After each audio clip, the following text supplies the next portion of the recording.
Hey there, it's episode 105, and we're off to see the wizard. We're going to go do a farming run, obviously, but later in this episode there will be work on the Kindarin Diary. So that's getting smithing to 71, boosting it to 75, crafting it, and then doing all the remaining Kindarin tasks. And then we need to find something new to do after that, so I'll pop in if anything interesting happens. Thanks.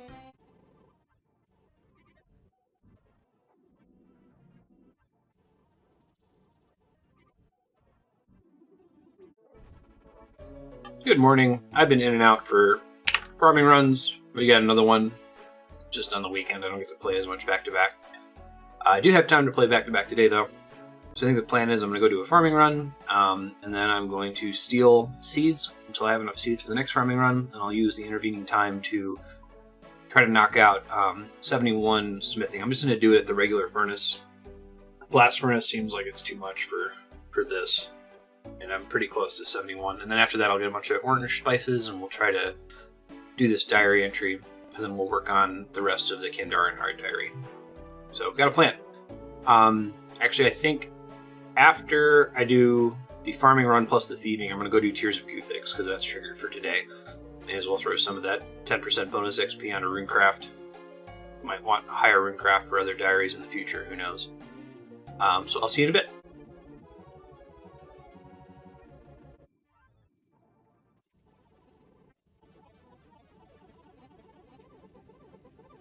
So, I've been hesitant to use my toad flax during all of this because I need toad flax to make Ceradomin brews. I have 105 seeds though, and I'm only going to be able to make as many Ceradomin brews as I have bird nests, so I think I can do some math here. Toad flax is worth 80 XP per herb, which is a little bit better than Herlander, which has been kind of my bare minimum that I've been using so far. If I don't have at least Herlander, I don't do a farming run. Let me figure out how many bird nests I'm sitting on here. Where am I even storing my bird nests? That's a good question. Should be here. Oh my god, I have 432 bird nests. Go bird nest runs, birdhouse runs. Okay. So I got 363 banked toad flax, right? And I have 105 seeds. So 105, I'm going to get an average, at least 6 per seed, is 630 additional toad flax. Plus 363 is 993. So I guess the short version is I could probably afford to turn some of those toad flax into agility potions. Now I'll continue to get more bird nests, but I don't really need to have... Let's see, so 434 bird nests is 1,302 doses.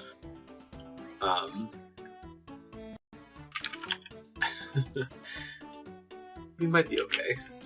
1,302 doses. It's 325 4-dose Ceradomin brews. I think that's going to last me to complete the quest. So yeah, I'm gonna maybe take a break a bit from thieving, since I can get away with toad flax for a while and just use that to make agility potions. But I still want to make sure I save a sizable number of toad flax leaves, because I only get them from farming. I do not get them from Nightmare Zone boxes or from Miscellanea. So anyway, the short version is I'm just gonna start planting toad flax rather than leaving all those seeds banked. I think I'm gonna burn through them pretty quickly, but... Oh, this is new. Can you grow a magic tree for us? Or do you want to check its health? I think I have magic seeds. Hey, another U seed. Ooh, and some Lanthodimes. That's actually worth a shitload of XP. Awesome. Awesome, awesome, awesome. Alright, so if I wanted to do magic tree, I have one magic seed. Damn. Okay. Get some money. Hopefully we're lucky on the timing here.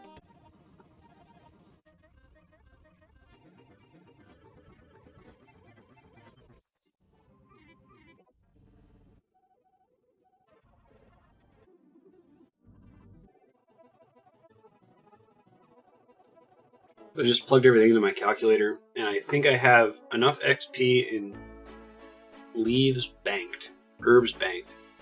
I'm now less than 100,000 XP to go, which is crazy because this whole thing has really felt insurmountable. Like I'm just doing these herb runs every day, just like I'm never gonna get there. But we're getting close. Especially I'm gonna get 15,000 XP from the Kandaran Diary. Maybe I can go do some fossil farming for some more XP, and I can also do Curse of the Empty Lord, which is a mini quest. Maybe we'll do that next episode since we'll be out of hard diaries that I can do with my current combat level.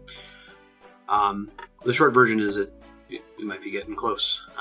Let me go ahead and grab my Ferroc armor. Go make all this gold. Just until we hit 71 smithing. I could use Alcano for the 1400 gold ore.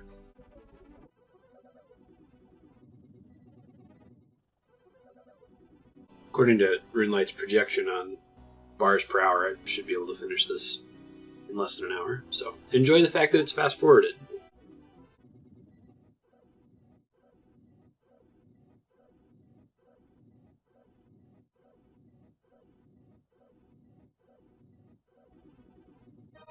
Smithing 71. Now make adamant axes. Members can exchange in supply greaves. Am I close to a? I got a little bit before another farming run. I'm actually going to take a quick break to really focus hard on getting some stream work done, but I'll be right back and probably back in time for a farm run, we'll see. And we'll work on getting some spicy stews to boost to 75 smithing. See you in a few.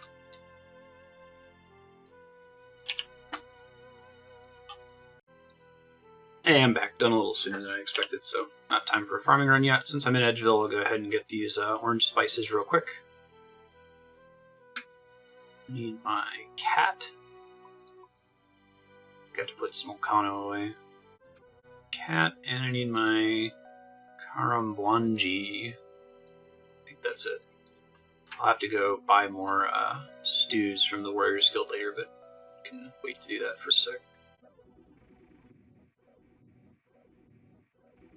Alright, got my 9 spices.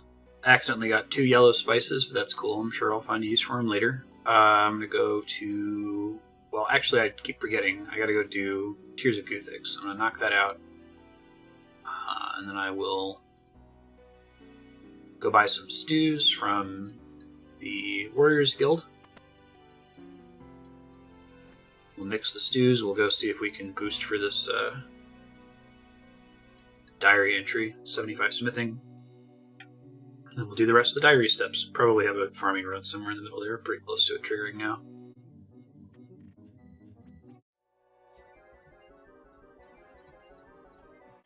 Alright, here comes Guthix.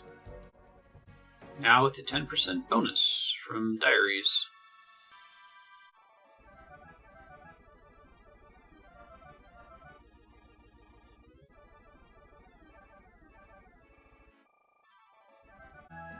$170 is not too bad.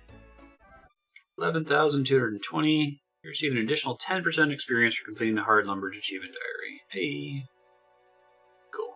So I think if I do that again about the same next week, I should hit 64 in craft just from Tears of Guthix. I should figure out how to pronounce Guthix. I heard someone in a video say Guthix, and I'm like, that seems like a specific pronunciation. I wonder if that's actually how you're supposed to say it. Keep watching the Jagex Mogs pronounce RuneScape words.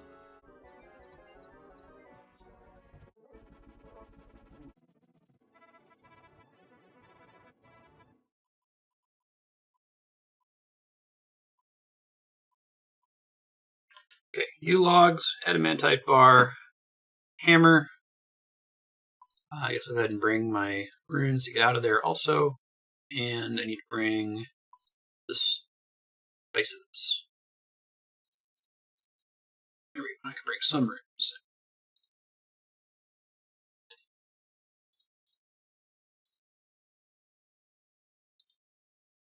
Alright, let's give it a shot. Try to boost to either a +4 or a +5. Craft the spear. And then everything else I won't need to boost for. I just have to go do it. The 2 hard ones are going to be 2 things I have to kill. The Mithril Dragon might be a bit of a pain in the ass. It's only 1 though, and I've got tons of anti-fire potions now that Herblore is leveled up. Alright, there's probably going to be a lot of waiting for debuffs to run out, so I'll pop in if we get what we're looking for. Make sure that this shows me what I need. Need a smithing level 75. Okay. My god, I got a +5 to everything but. I got a +5 runecraft. Can I use that for something? I don't know if I can figure it out fast enough. Hold on. Let me warp out of here. You can do the fletching one, I think. You longbow. Bowstring. Knife.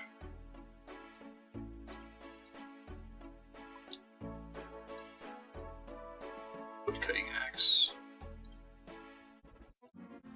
Is there a U near here? This just says from scratch, right? I don't actually know where the U tree is. Hold on. U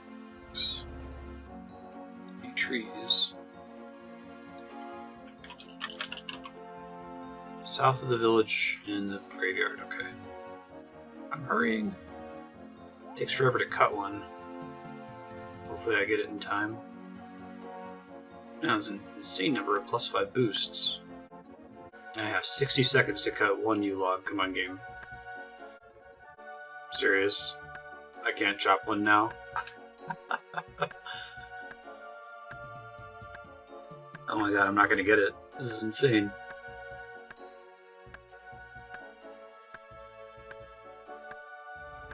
I guess I can technically do it with a +2 boost, so... There's one. Jesus. You longbow. And then string it. Hey! We needed that anyway, so now we don't have to level up fletching by 2 levels.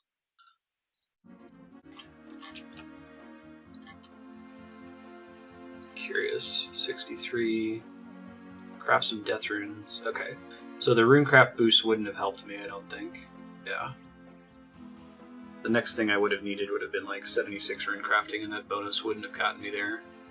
Crafting. It's too late now, but I'm just trying to plan ahead in case I do get something. Oops. Construction I got a +5 boost for as well. 78, which I wouldn't have been able to use. Okay. Crafting. This isn't in alphabetical order. What the hell? Would have needed 80 crafting, so I didn't miss out on that one. And those are the only boosts I got. Okay, so I didn't miss out on anything. This is the short version. Very good. Let's go back and work on the actual smithing boost again.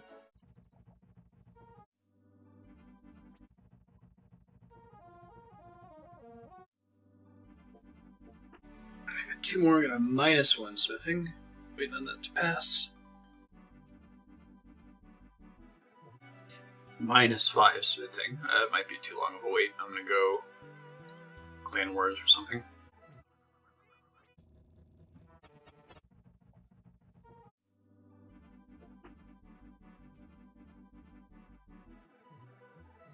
Another -5 smithing. +5 fire making though, which I guess let me check the diaries. I don't think that matters. Fire making. The next one is like 75. Boost wouldn't get me there. Alright, let's go Clan Wars and come back. I might have to go get more spices. Getting kind of unlucky here. +3 boost. Not quite enough, unfortunately. Still +3. Yeah, I'm gonna have to go get more spices. Still +3. Better than leveling smithing all the way to 75, though. Could maybe take it to 72, but I really have no need for smithing for anything else other than this diary. Elite diaries would be the next thing I'd go for.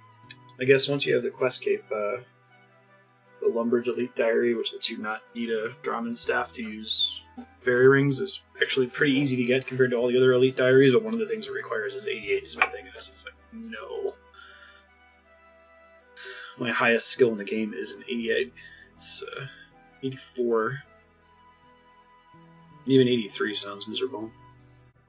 Hope they had this spice rack that was just in the pull. It would be really useful for this sort of thing. -4 on the last roll, which means that we got half the roll right, but we would have had to have gotten a heads on a coin flip to finish it off.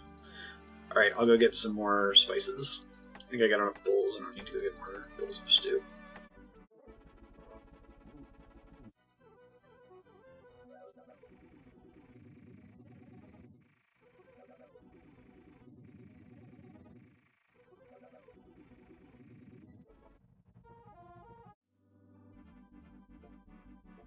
You got a nothing and then a -2. Lots of +5s for everything else, just not for smithing.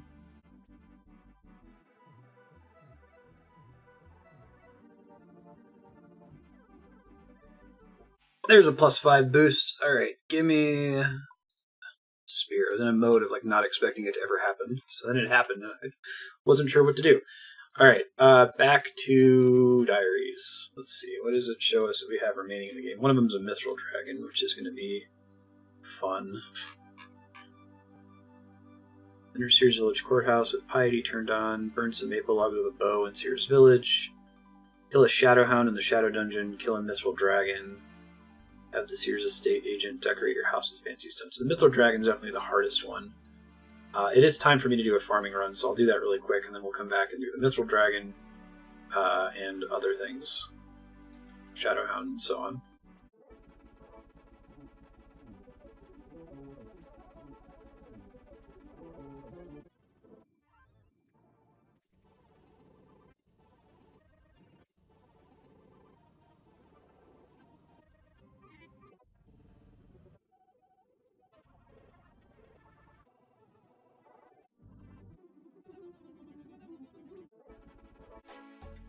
Alright, farming run's done. I'm a little nervous about these Mithril Dragons. I'm going to try to get my gear set together and give it a shot, see what happens. Make sure I bring the Dragon Fire Shield. There we go. Bring a ranging potion or two, because I expect this to be kind of a pain in the ass. I know that killing metal dragons at all is a pain in the ass, just regardless. Defense.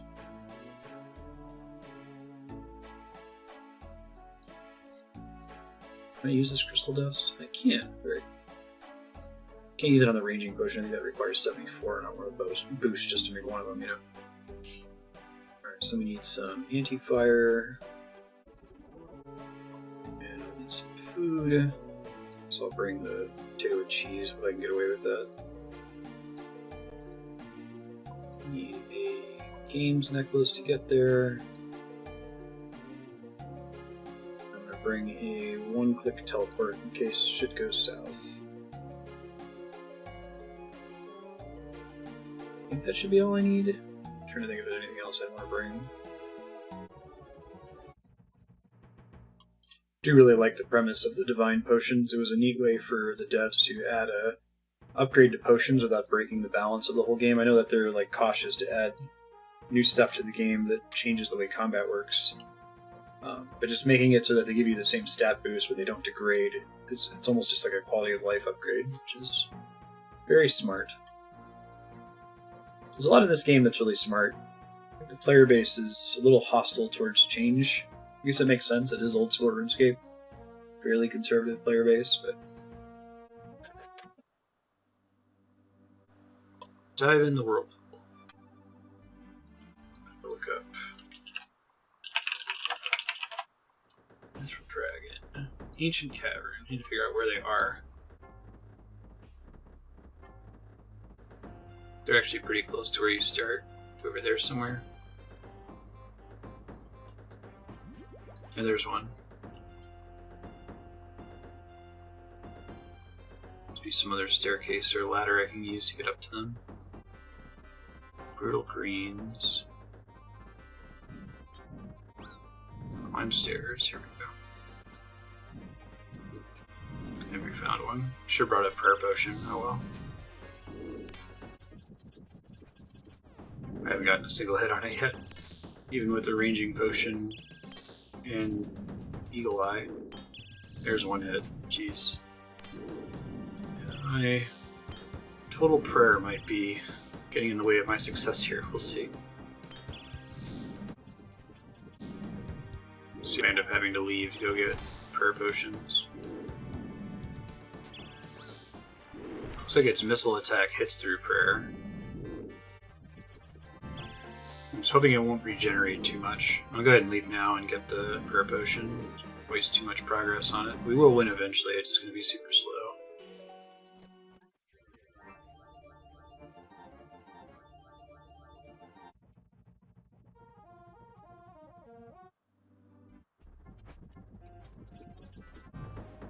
Looks like it didn't regenerate much health while I was gone, so it's not so bad.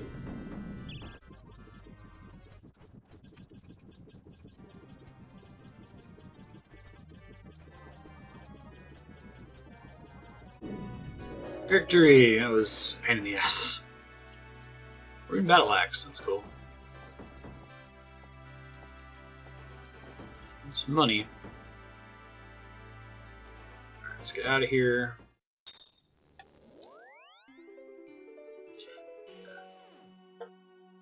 Gotta do Shadow Hounds now, which are... what? Shadow Dungeon. Sorry, Falls. Fishing Guild, that's right. Need the Ring of Visibility. I'm just going there with the same gear set. I don't think they're particularly difficult. Like level 63 or something. Should have just killed them when I was doing the Desert Treasure quest forever ago, but oh well. I feel like this quest, what it really is saying is complete Desert Treasure, because I don't think the enemies are actually that hard. I should have brought a stamina potion. Oh well. Especially compared to the Mithril Kraken, right? Pretty big difference in overall difficulty. Alright, let's go find a hound. I think they only spawn towards the end of the level. I really should have brought a stamina potion. Oh well.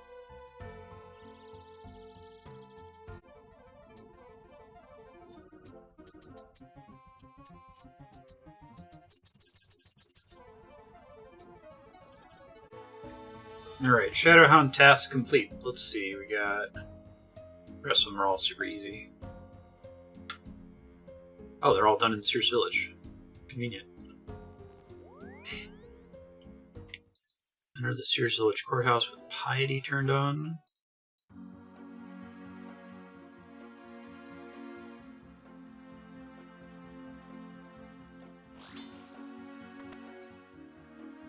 Hey.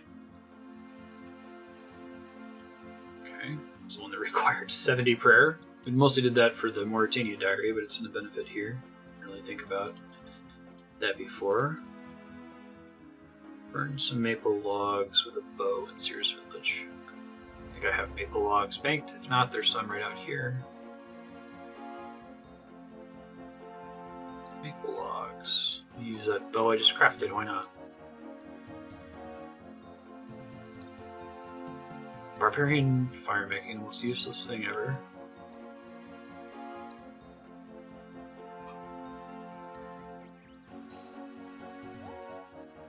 Cool. Have the Sears estate agent decorate your house with fancy stone. There's an estate agent here? Oh, I guess so. And there's actually another task that required fancy stone, so I guess I have to turn it off and back on or something. Oh, let me make sure I have money. Oops. Yo. Can you redecorate my house? Fancy. House is already in that style. Great.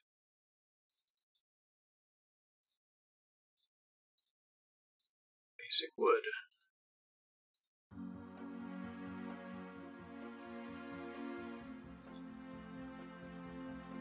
Fancy. You've completed all the hard tasks in the Kandarian area. Speak to the wedge outside Camelot to claim your reward. Fuck yes, it is done. Feels good.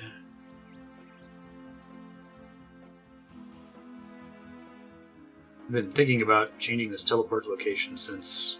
When did we do the Sears Agility course? Like episode 4 or something? Literally 800 hours ago. Hey, completed all the hard tasks. You want your reward then. Upgraded your headgear for you. Thormac now enchant battle stats for 30,000 gold. You can move the Camelot teleport location to outside of Sears Bank. We'll find 50% more marks of grace. 10% higher yield from the Catherby farming patch. Didn't realize that one. Black Saber to convert 120 flax to bowstrings. 10% more points from Barbarian Assault. God forbid I ever do it. Daily teleport to Sherlock. Your chances of having an enchanted bolt use its special attack is increased by 10%. So many rewards from this one compared to like every other diary. What the heck? I'm not complaining. The enchanted bolt one might actually matter for Dragon Slayer 2. I read about this. You can make these ruby bolts, and they have a chance to do 10% of the, like, it's like health-based damage. So if you're fighting a huge boss, it could do like 100 damage in one hit. So it's something I might have to fall back on if everything else doesn't work, and it would justify spending so much time leveling fletching above the West Cape requirement. Pump that into Herblore, please, and thank you. Deposit this headgear.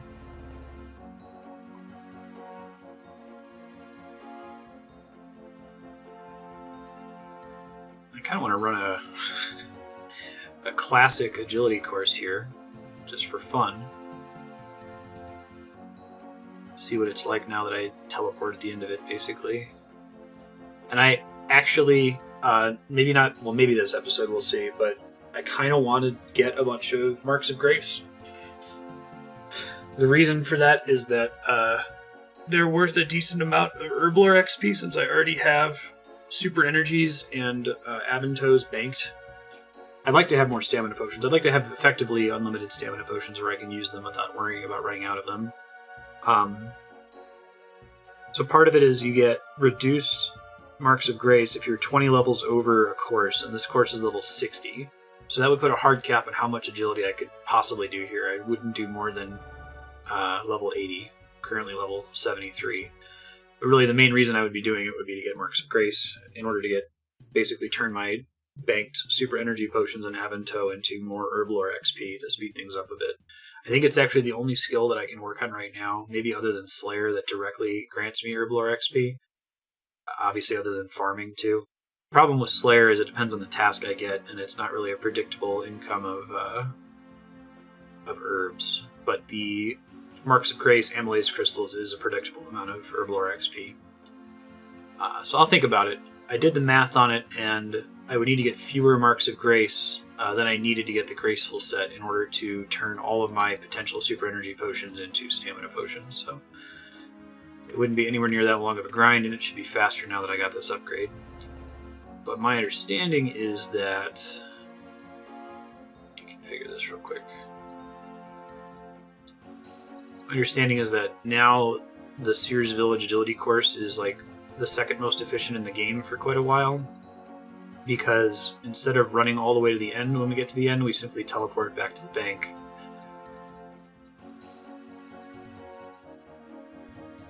So this could be a way to break up farming runs. And it's granting magic XP, which is nice, because we're actually pretty close to 78 magic. I think that still matters for Dragon Slayer 2.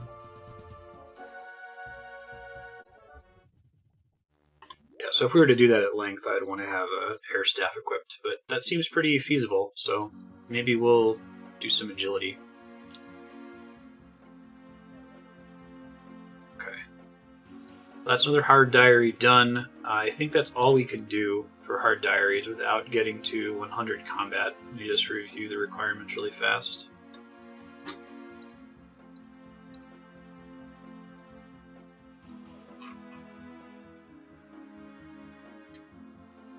Hard diaries.txt.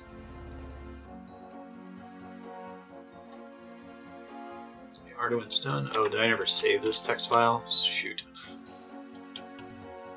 I did not. Uh-oh. So I made a bunch of like edits to this thing, and then my computer crashed today, and I lost all of them. Oh yeah. Alright, well, I'll edit it now, I guess. Ooh, that really sucks. I had a bunch of like Herblore data that I had saved on here. Womp womp. Yeah, so Karamja requires 100 combat.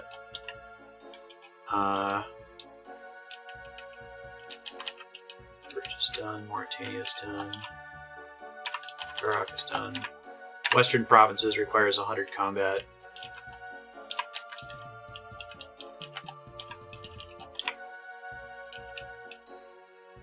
Oh, the Wilderness required 75 smithing, but I didn't go do it when I had the boost. Shoot.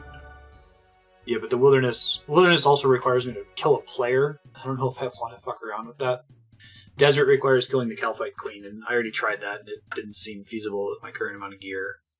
Maybe it is, and I should give it another try, but I don't think there's too much we can do in terms of remaining hard diaries other than try to get to 100 combat, which is either going to be Nightmare Zone or something else that skills melee. Maybe we could do Barrows. I think getting some good Barrows gear would still be productive for Dragon Slayer 2. It's not a ton of melee XP, you're only really meleeing on the enemies at the end to get to max reward potential. I could do defensive spells, because I guess the rune cost of casting Ivan's Blast and Barrows isn't that bad because it's replenishing your runes constantly, so usually I would feel bad about redirecting some magic XP to defense. But magic XP isn't going to increase my combat level, and defense will. I don't know. Barrows is definitely more fun. The problem with using Slayer for melee XP is I have to eat way more food, since almost all of these Slayer enemies can be safe spotted. With range, I'd rather do that and not burn through food. But then again, I have basically an unlimited store of food via the Warriors Guild. I don't know, there's lots of choices here. I'm actually overwhelmed with choices, so I'm going to take a break, figure out what I'm doing next, and then we'll come back. So I'll see you in a bit. Thanks.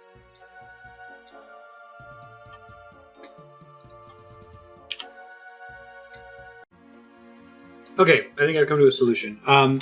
The 100 combat situation is very depressing. I think it's going to take probably over 100 hours to get to 100 combat, and I'm hoping we can just be done with the quest cape and be done with Dragon Slayer 2 long before that. So that's not really tenable. However, I would still like to work toward it, because why not? And I want to work towards Herblore XP. And I found a way to do both of those at the same time. So the idea is these swamp monsters in Fossil Island drop 10 swamp tar apiece. And killing them is significantly less miserable than gathering it on that ship. They also have a chance to drop fossils, which is good, because that is potentially Herblore XP. And I'd be leveling the skill while doing it instead of just clicking barrels and not gaining anything. So I think we're going to go over to Fossil Island. I'm going to give this a try, see how it works from a melee perspective. If it works decently well, then we'll just... I think I need to kill like 80 of them. Yeah, because I have 801 banked Marintil. I might want to get like 1,000 swamp tar. Although I have to double check, like, how much tar do I need per herb? Because I don't think it's one tar, one herb, right? Let's see. Herb tar. One herb is needed for every 15 tar. Woof.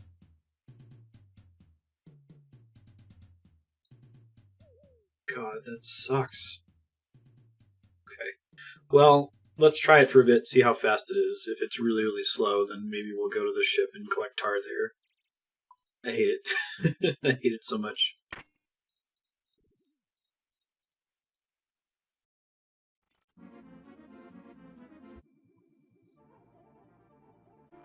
Shit, need an axe.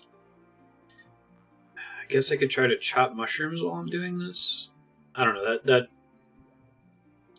it wouldn't save me time, but also be chopping mushrooms while I'm fighting the tar monsters. I may as well just do one or the other, not both. Axe and a rake, I think, right? I am considering doing some mushroom farming later just to get the fossils, because I can use those for Herblore XP. What am I looking for here? Axe. Rake.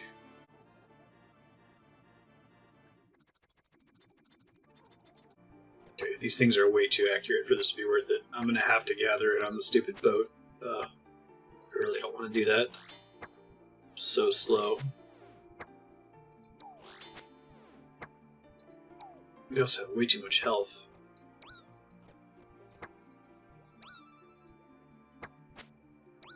I might still come here later to do fossil farming, but to just despawn because I didn't kill it fast enough. Oh my god, it got all its health back. Yeah, fuck this. Out of here. I have a very convenient bank teleport. I don't even need to use the Grand Exchange one anymore, which is nice. Okay, well, it turns out that sucks. Now I know.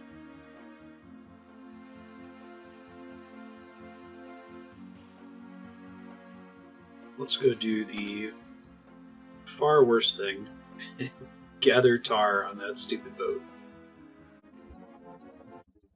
I guess you can get 1800 an hour. I can sink an hour on not getting XP. And obviously I'll take a break to go do a farming run once this triggers.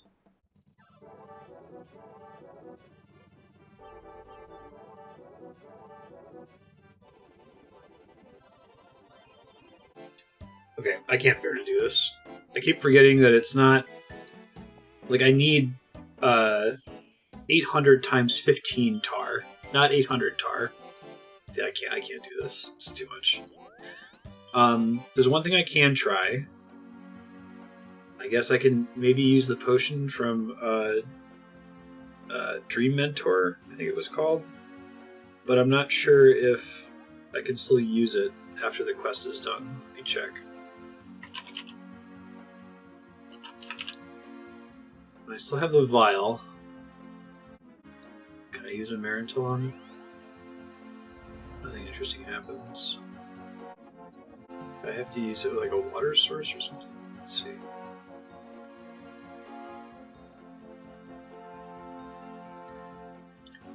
It burned through my Guams too. I guess I'd have to do the calculation on if, like, what's the total XP usage.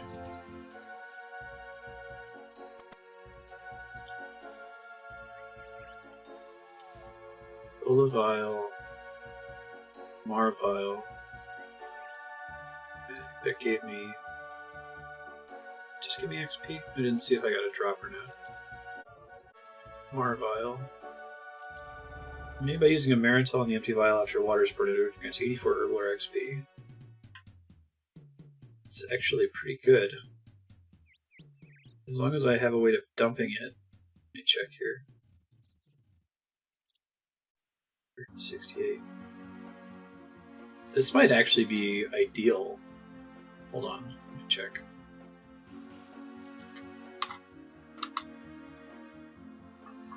Because Guam gives...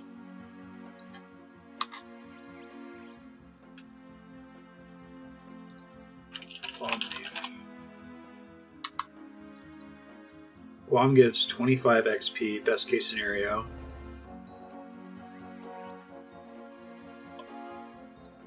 Marintil gives 37 something. Okay, I just have to see if I'm able to get the potion back. I hope I can, because that's potentially a boatload of XP.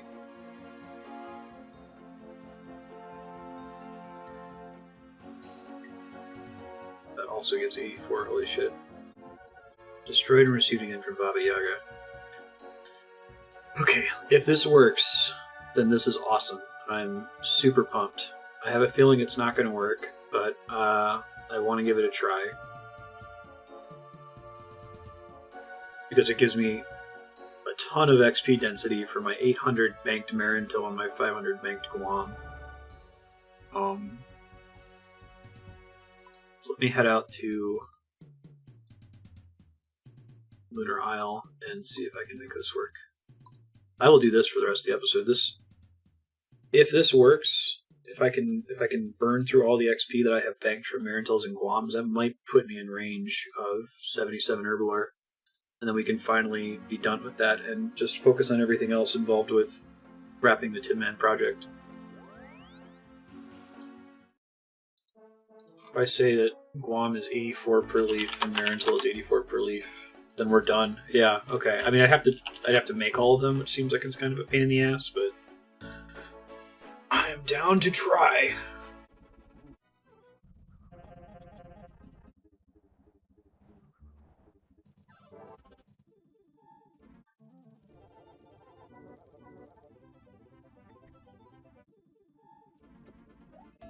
Oh, I don't think it's doable. I think you can only get the item back during the quest. I would have had to have burned all the way Marantel during the quest. That's a super bummer. Such a good amount of XP too. It's like significantly more for both Guams and Marantels. There's no way to empty it. Oh, you don't complete their diplomacy, you can train affordable with time consuming or XP. Oh, that sucks. I should have done that. Bank all of them. What a supreme bummer. Alright, I think that's very sad. Let's do some barrows. We're going to think about stuff that we can do now that will increase our chances of succeeding on Dragon Slayer 2. Barrows should be that in a bottle. So we need ring dueling to be able to restore stats at the end. To recharge Ivan's staff later.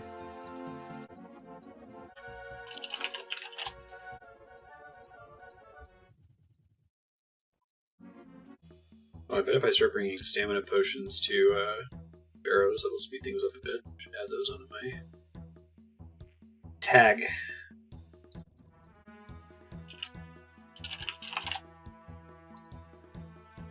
Farming barrows, perfect. Alright, let's do some barrows. This is always fun.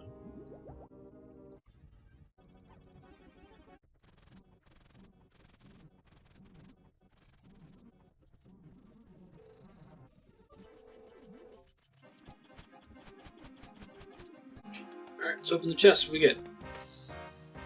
Ooh, something. Ooh, Aram's Rope Skirt! Oh, right, Aram's is the one that we really wanted for... We wanted it for Song of the Elves, but I think it might matter for Dragon Slayer. I don't remember if we ever really used magic gear. That's insanely exciting. It might actually... your chest is worth 1,974,000 coins. Is that what this thing is worth?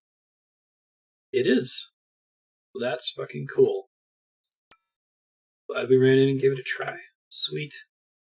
I'm actually curious now if I should be using these for the extra magic boost. Pants. Let me look it up here. Strategy guide. Here.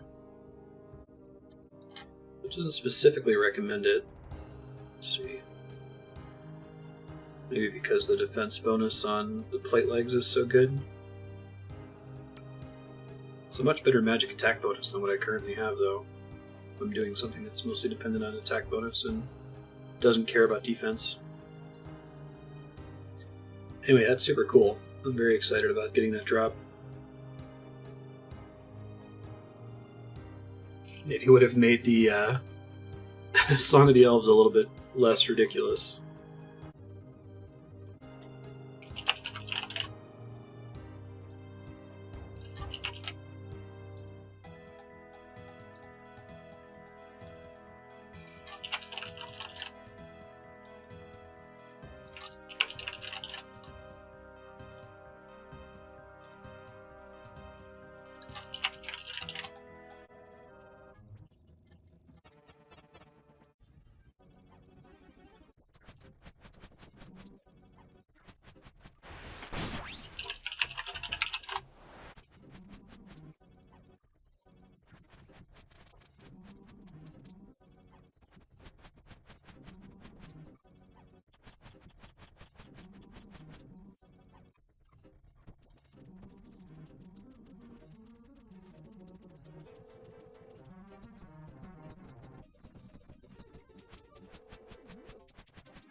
We'll get a 78 magic from doing this, which is cool. Runes. I like runes.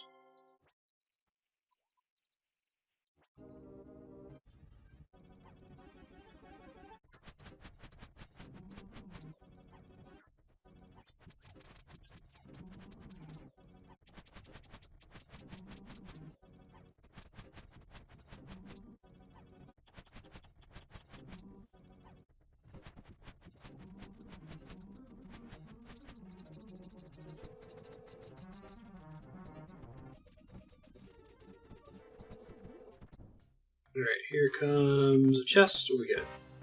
Runes. Okay, it's all downhill from that very first one we got. Divine Strength Potion. I think I want that one to be a 4-doser, because if it's divine, then I think it undoes the strength penalty from RM's attacks, which is nice. Oh damn, been having such a blast doing barrows, I completely forgot about my farming runs. Alright, I'll go do that after this run here.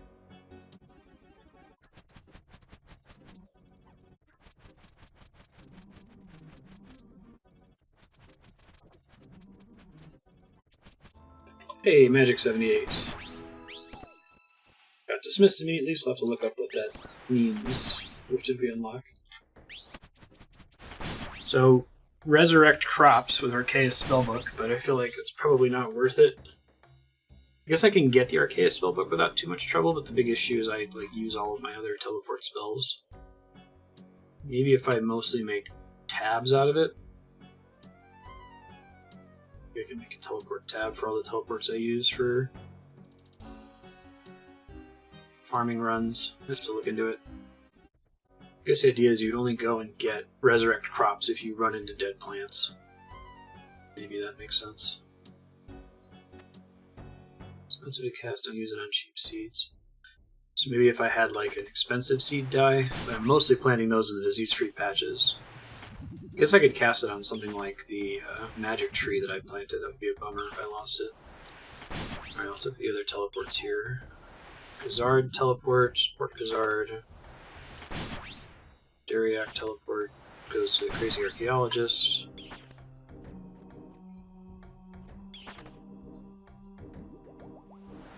Tan leather I do have unlocked because of the hard fermentic diary. So that could be useful if I ever... I have thought about training crafting, get it high enough to be able to make, what was it? The Amulet of Glory. So having access to tan leather might help with that, depending on if I get like a Slayer task that drops dragon leather or something. Dragon skins. And then from there I can boost up to 82. So I can technically boost up to Magic Imbue now, which actually is kind of interesting. Lets me craft combination runes without needing to burn a talisman, which means I can actually use combination runes to train on this account, because I wasn't able to before since I can't buy talismans and farming for them isn't really viable. Well, I might experiment with that, that's neat. So, entrance is here. I gotta go a super long way to get to it, okay.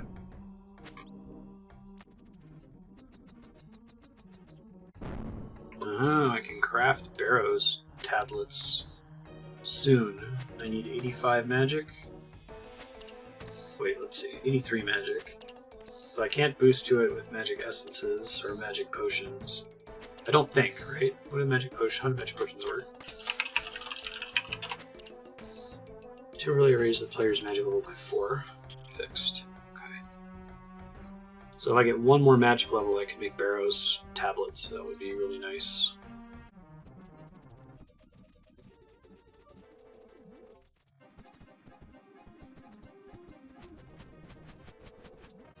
Runes. Neat. Okay, well I gotta level up and I gotta do some stuff now, so let me get out of here.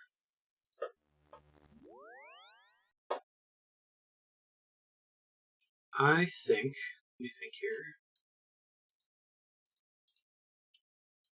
I'm gonna go do this farming run, And then after that, I think the next thing I'm going to work on, now that I don't have our diaries that I can really get to, I am going to work on Hunter. If I can get Hunter to 80, then I can get an Amulet of Glory that way. I can also farm the Herblore, which drops herbs that I'm going to need. That would help with leveling up Herblore, depending on how quickly I can do it. Now, I know the XP rates for Hunter are pretty good, so it's possible I could knock it out in not too much time of training. I also only technically need to get to 77 Herblore, because then I can boost to be able to hunt the Herblore and to hunt the Crystal Imps. I'd have to look into what I need to make Hunter potions. Avanto, Kevin T. Okay, this should be easy. Neat. God, I hate the way potions are stored in the bank. It's the worst. Just drop this magic essence, I guess. Alright, farming run time. Let's go.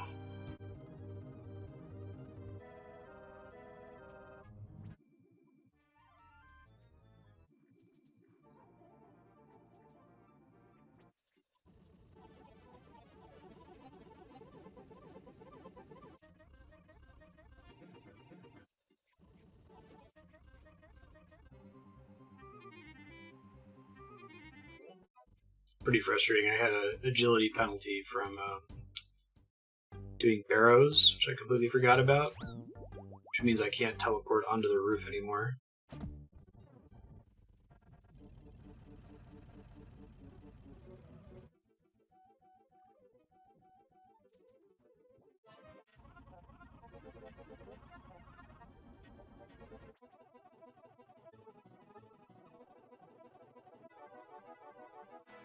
It's unlocked from the Kendar and Hard Diary additional yield at the Catherby herb patch, and we got like 13 herbs. It was pretty great.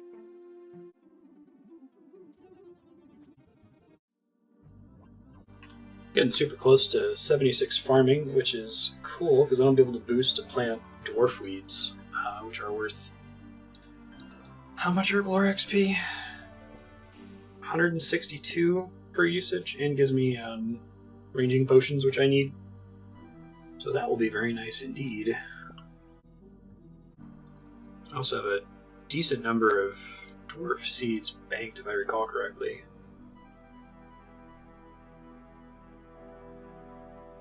Like 20 or so? I wonder what the XP potential is on those. Probably do the math.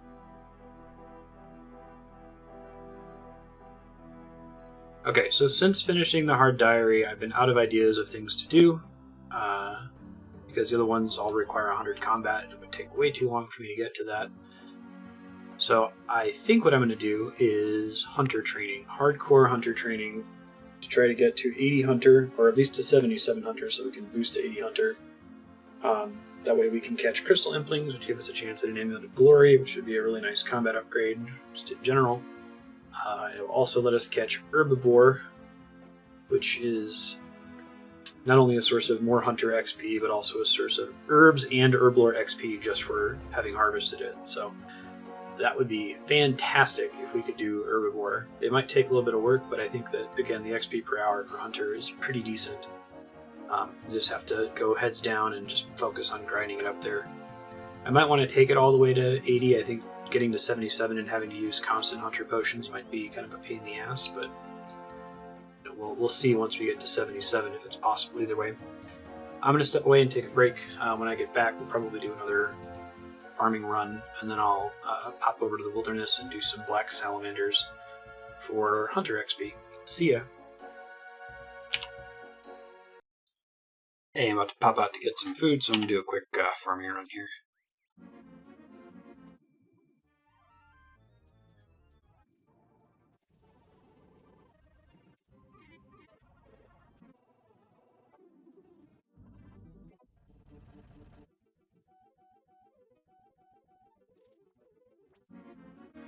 Alright, I'm going to step away, go get some food, probably come back and do another farming run. We're getting close to the end. It can happen. See ya.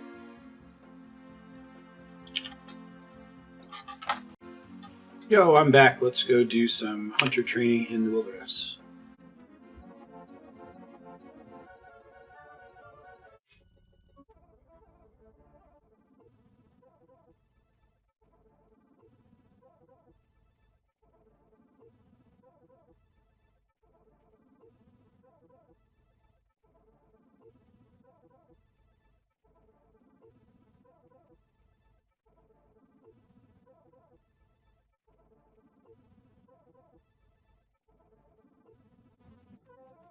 Hunter 73. Between 4 and 7 levels to go.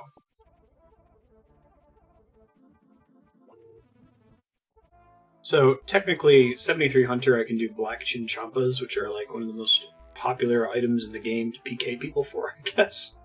I walk past that hunting ground very frequently when doing hard clues. I'm not sure if that's worth attempting. I guess I could go do it with just completely naked, see if I luck out. Someone kills me, who cares? I lose the traps that are involved. I guess I have to look into... We haven't done Chinchampa hunting since... What was it?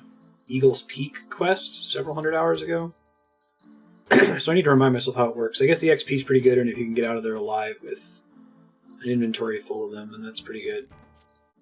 Take advantage of my Royal Seed Pod. One-click level 30 Wilderness Teleport.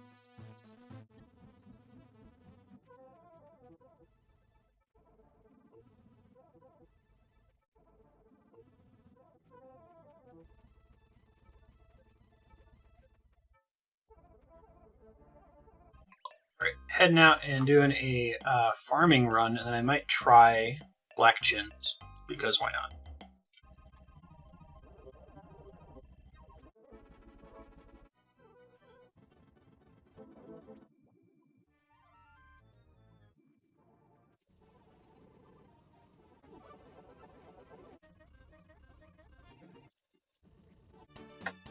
Crud, I gotta go get more volcanic ash. Knock that out real quick.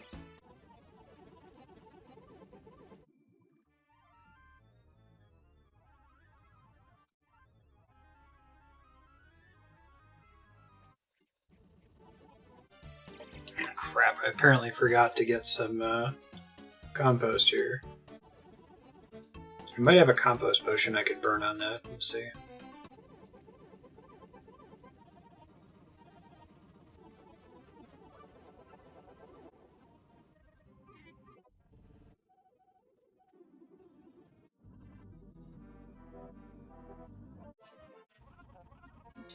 I'm going to give a stab at Resurrect Crops here, since I do have one that died. I'll have to go switch to the spellbook, bring it over there, and then switch back, which sounds like kind of a hassle, but we'll see how it works. I might be able to make... Let me see. I might be able to make a teleport to get this spell. Like a house teleport, and then I can use a house tablet to quickly swap between them. Not sure if that's elite strat or what. Actually, no, Resurrect Crops is Archaeus. Okay, I guess that makes sense. It's necromancy based.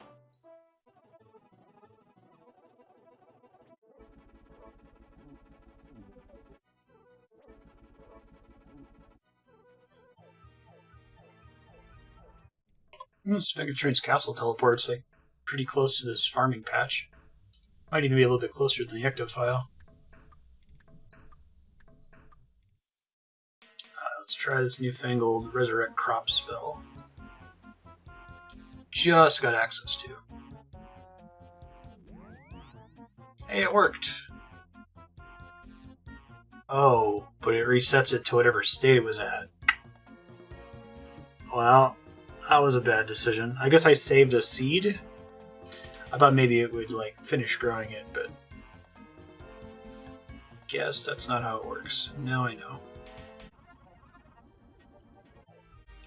Alright, well, let me go sell these Ranar seeds, and then we'll find something new to do.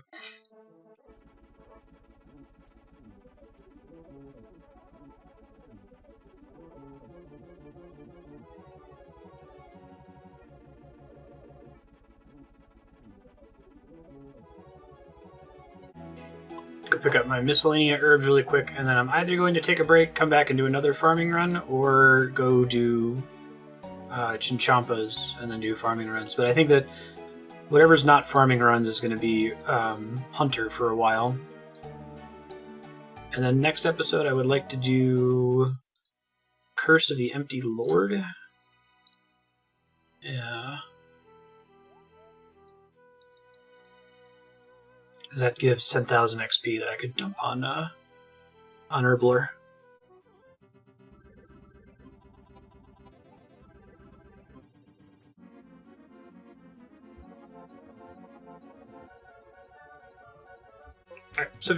gonna step away and take a break. Probably be a farming run and hunter when I get back. See ya. You know the score. Quick farming run, then I'll log off and probably come back and do another quick farming run. Busy weekend.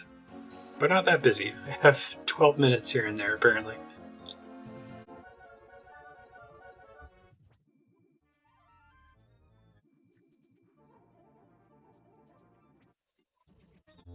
Hey, farming 76. I can plant those dwarf weeds now. I think I'll actually do that in this round.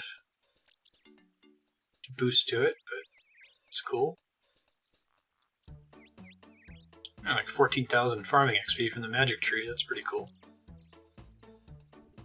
Jangerberries, sure. Alright, got a spory seed, got a quorum seed, which I'm going to bank because I had 0 of them. A few irrit seeds. Go plant the spory seed before I forget.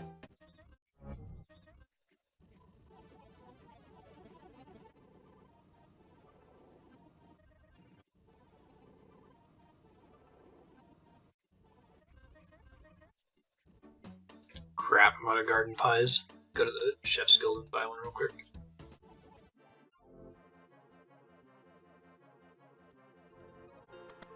Alright, Varrock Hard Diary allowing me to buy from, or use the bank in the chef's guild.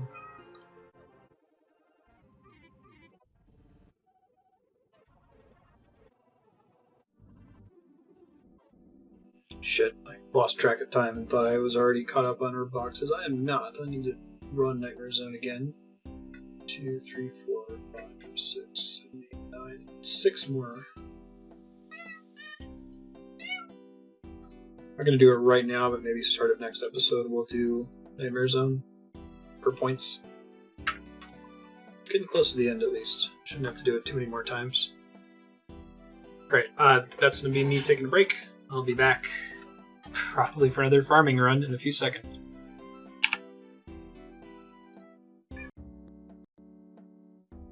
I bet you know what time it is. Let's do another farming run. This is the end of Sunday, so tomorrow I'm going to be playing more back-to-back, so it won't just be farming runs. I'll wrap up this episode with checking out Black Chinchompas, and the next episode will probably have Curse of the Empty Lord. I will be traveling soon. I think I'll probably summarize that somewhere in the middle of next episode, but the idea is I'll be having my laptop, and I'll be trying to do something that doesn't require a lot of talking, so that will likely be farming runs, obviously. Then also, I might go ahead and try to buy some grapes and make some progress on getting the cooking level up that we need. Get garden pie now. Don't need that many spades. I need to recharge my skills necklace, so I'll do that real quick.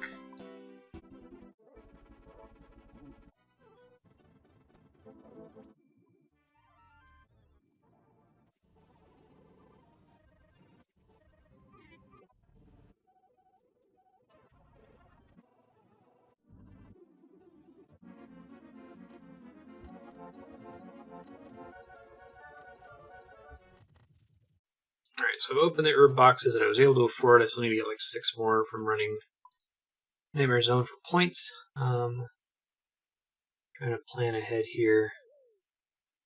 Looks like we got enough potato cacti to cover Anthidimes, which is nice. It took us a while to get to that point. Probably gonna have to start gathering things like the limpworts again. Yeah.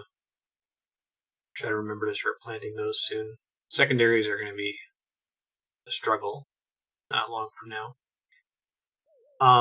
I need to get more yew logs for making birdhouses. So I'm gonna go to Brythenus, try to gather those. I'm ready for bed, but I would like to go check the health on my jangerberries, which is in like 15 minutes. So I think I'm going to cut wood for about 15 minutes, then go check health on the jangerberries, see what the next farming contract is, and set it up before I go to sleep. Just in case it's like a tree or something.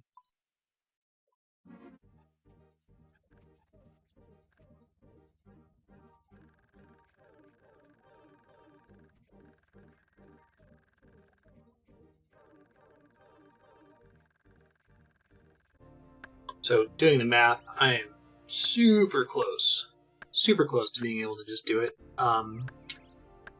Some complications. If I was able to make every herb in my bank right now, which is how many herbs is that? 5,055 herbs. So like just the act of making those into potions is probably going to be at least an entire episode, if not more. But if I can make all of them, I would still need another 8,487 XP. It's a little bit more complicated than that, too, because I can't use all the toad flax. I need to save some of the toad flax for making Ceradomin brews. And I can't use the Marintil. I have about 30,000 XP worth of Marintil that I can't really use because it would require me to get swamp tar, and getting swamp tar is fucking miserable. If it was one swamp tar per herb, that would be still a big task, but tolerable, but it would take like 15 hours or something ridiculous. So excluding Marintil, I need about 39,000 XP. And if we pretend like I'm only going to be allowed to use like half of my toad flax, then we need like 50,000 XP.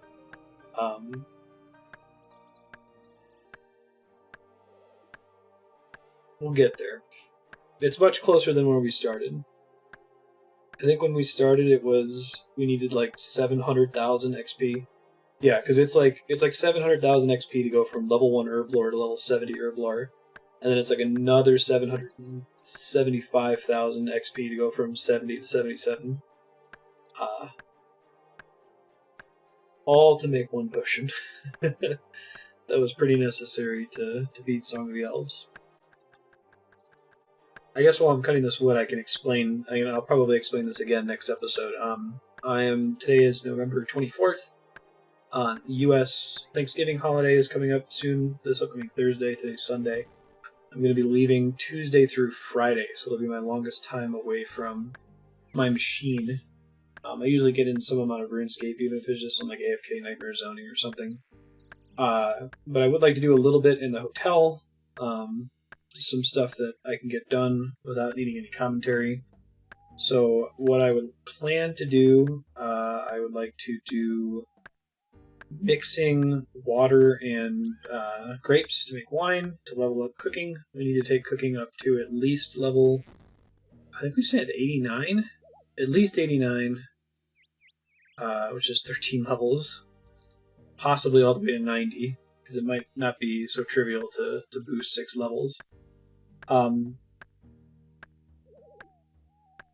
So I'll do some combination of that and buying grapes. So just like with TwitchCon, I might like make a text file and record some timestamps for me to overdub it later. But that's something that has to happen. It's probably something that I can do while I'm traveling. Of course, if we're almost certainly still going to need Herblore XP, so I'll continue to do herb runs and pick up Nightmare Zone boxes and stuff. But you've seen me do that so many times at this point that there's not really too much to say. I guess if there is like a Hespori seed that I end up fighting Hespori or something, I'll, add a note in my little commentary text file to overdub it, just in case it's an interesting fight and it drops something. But I would expect that maybe not in the very next episode, but in the subsequent episodes after the next episode, we might have like one whole one that's pretty much just like leveling cooking to clean up the Tin Man project. We're so close. Ceradomin brews are the big one.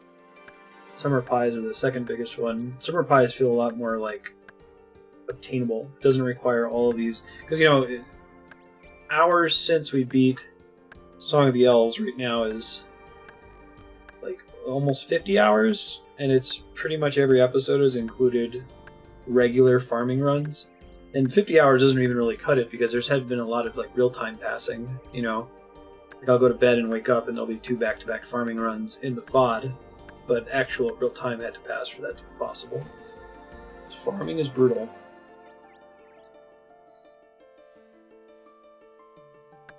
I think I'll still end up taking Hunter to 80, just lots of good reasons to do that, but I'm curious if like Herbivore actually gives you decent farmable Herblore XP in the form of it providing herbs on demand and giving you Herblore XP whenever you catch it. I'm still a little concerned about Venom showing up in Dragon Slayer 2. I'm hoping we will just be able to brute force through it, overheal it, or bring a bunch of anti-poisons and just have enough ticks to cure it whenever it pops up.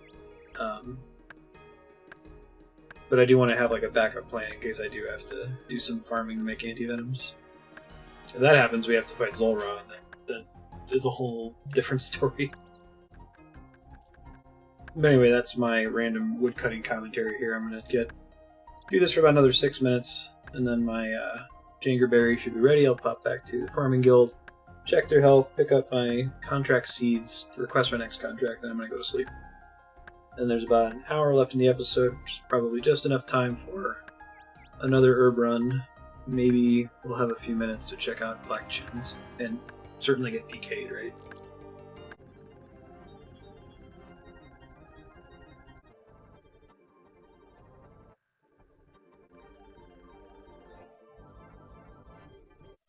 And it turns out you get a decent amount of woodcutting XP for getting U-logs. It's super slow because you don't cut them very quickly, but like the amount of XP you get per log is fairly high. I'm already 20% of the way to 73 just from the U-logs I need from birdhouses.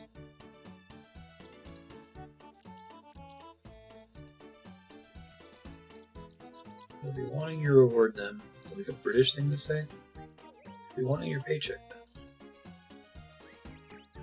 Maple tree, I'm really glad I stayed up to do this. It's unfortunate I can't chop down the magic tree, I'll just have to pay her to do it. Yeah. 75 needed. Ooh, 3 Lanta dimes. And 4 Herlanders, I won't sneeze at that. Do I have a maple sapling banked? I do. Good job, past me.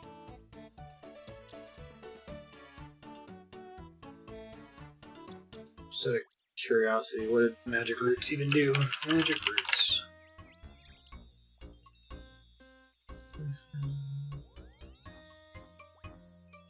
Also a component on the Herblore skill to make Antidote ++. 79 Herblore.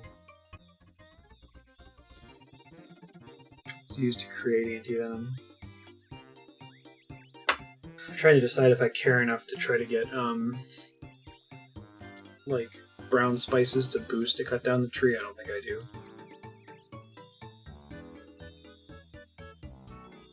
Should I? No, if that comes up, it comes up. I'd only be able to make 1 Antidote ++ anyway. She wants oranges, right? Sure.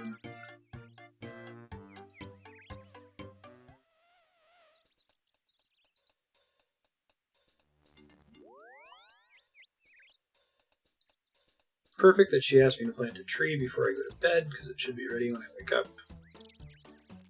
Close to it. This anima thing looks pretty neat. This is the thing that's increasing my overall yield. Increasing the yield for all of your crops. I'm going to go ahead and take out some limpwort seeds so that my future self is reminded that I should be planting those.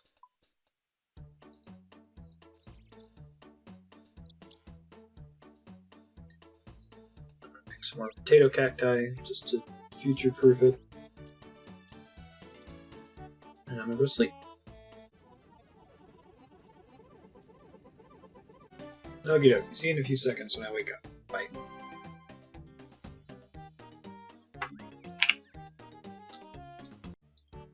Good morning. It's a farming run. You know it.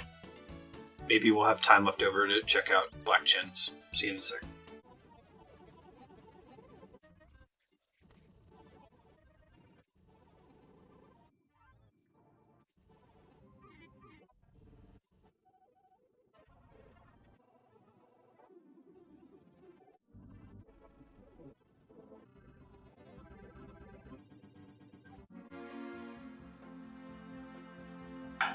Alright, I'm gonna go give Black Chinchompas a shot. Let's see, do I have box traps? I'm gonna have to go to Yanil and get some. Box. Yeah, I do. How do box traps work? I haven't used them in a long time.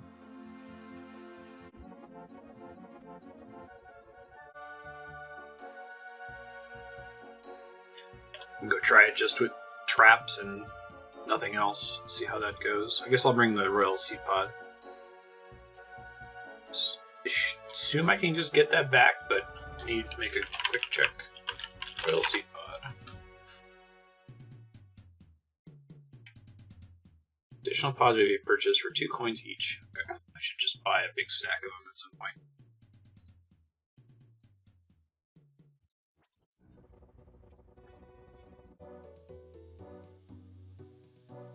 Black chins. Just like set them down, I guess.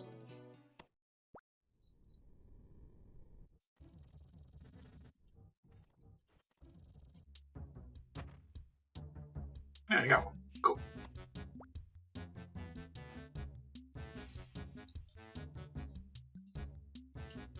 Try placing these closer to each other, I guess. Only stack, that's cool.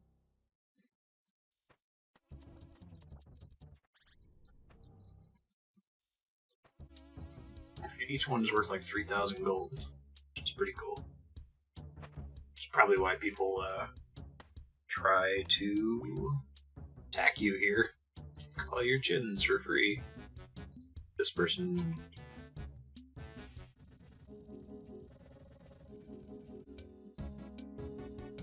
I guess the best way to get XP is to have 2 accounts here, with 1 account like shooting the chinchambas in a certain way to get them to respawn next to your boxes, and another account to actually do the trapping.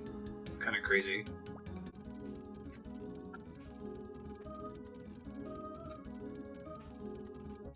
Probably end up going back to salamanders, as I'm sure I can maintain a better XP per hour rate, since I'm not going to be doing like tick manipulation here or maintaining a second account to shoot them.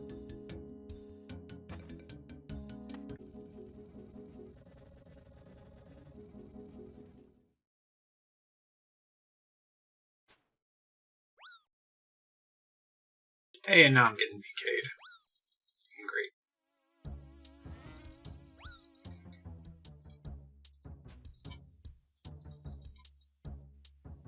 And I made it out. Yay, Royal Seed Pod. That was dumb. Well, I've got 13 black chins, I guess. 42,000 gold. And lost a bunch of box traps, but who cares?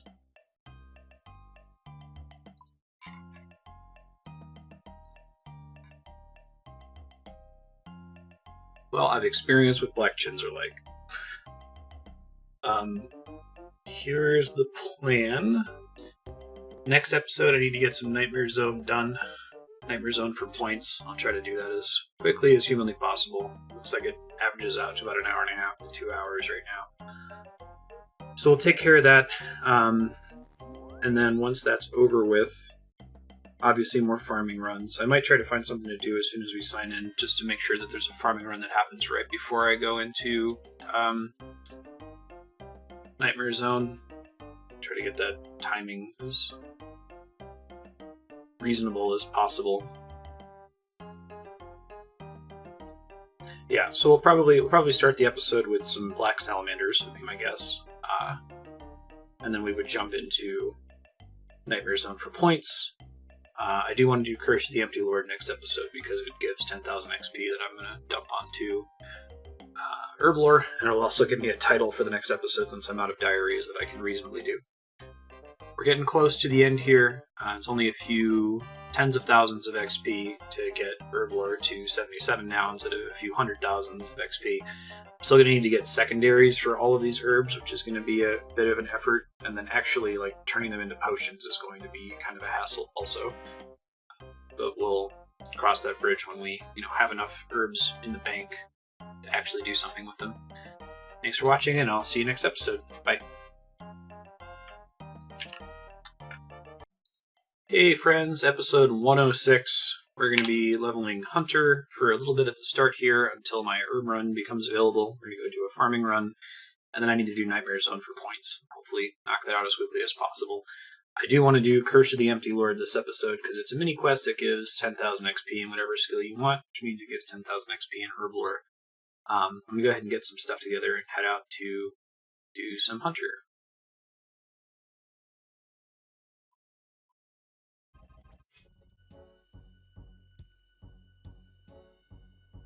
I forgot to grab the Royal Seed Pod. Bummer. So I'll just Lumbridge teleport out of here, so you don't get killed.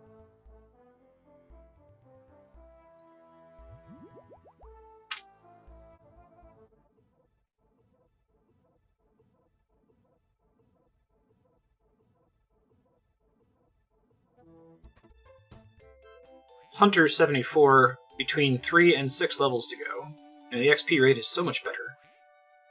You can catch ninja implings and place magic birdhouse traps in fossil islands. Ugh, I guess that tells me I should probably get woodcutting up to be able to get magic logs, because I think that would increase my hunter XP from birdhouses. I think I need to get my crafting up to be able to make the birdhouses too. I'll probably just stick with U1s.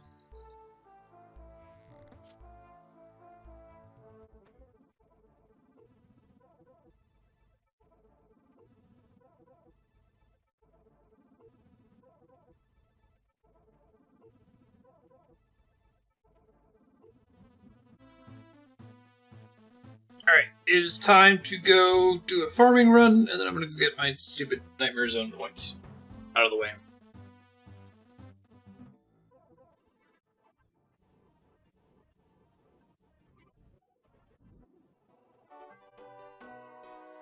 Okay, I'm going to head over to Unil to get ready for Nightmare Zone and take a short break. Probably not too long, so I want to be able to do another farming run right when I get out and not waste too much time in there. Alright, I'm back. Let's take a stab at Nightmare Zone. I don't mind if I don't get max points. So I'm not going to try to go out of my way to spend a ton of time in there.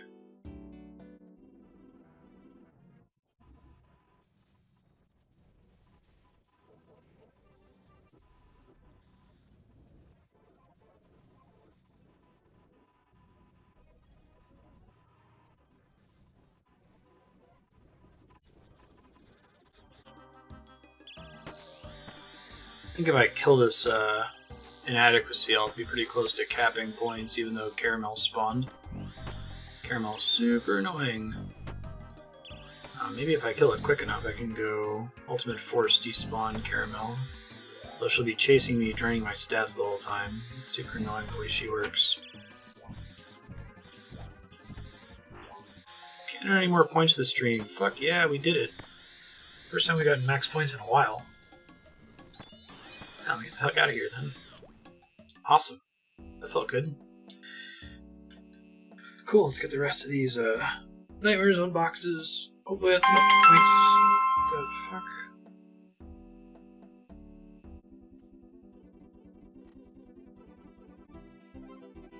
I was gonna say, hopefully that's enough points to last me until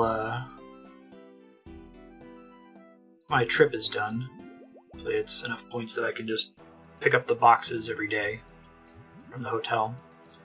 Let me check really quick though. I can probably do this math, right? 9,500 times 15 boxes per day, 142,500 is almost 7 days, just shy of 7 days. I could probably run in and do like a quick endurance run to get 7 days. 6.97. Yeah, so today's Monday. I get back on Friday. So I'll be totally fine. I'll just run another Nightmare Zone on Saturday or Sunday because I'll be home. Sweet. Got enough points to at least log in and get my Nightmare Zone boxes. I feel like if that's all I do while I'm in Ohio for this Thanksgiving trip, then that will have been productive. And I don't do any like farming runs or level cooking at all. I'm actually going to step away to take a break here in a sec after I finish depositing these herb boxes.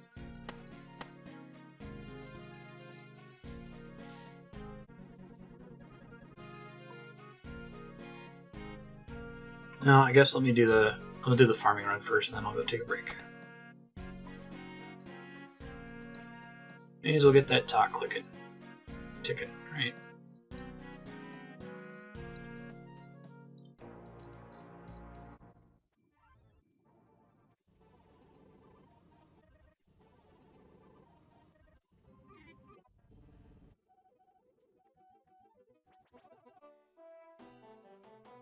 Hey, I think I can barehand magpies now. Did I unlock that?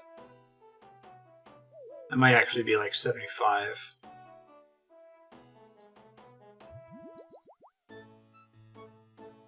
$75, bummer.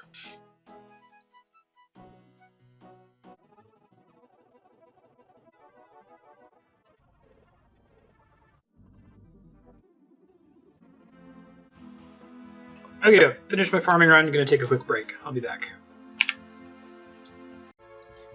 Yo, I'm back. Let's go do Curse of the Empty Lord. And I have exciting news. The math seems to suggest that after Curse of the Empty Lord, if I use every herb in my bank in its most efficient purpose, ignoring Marintils, I will have enough XP to hit 77. So I might start that process as slow and miserable as it's gonna be. But let me start with Curse of the Empty Lord first. We need Ring of Visibility, Ghost Speak Amulet.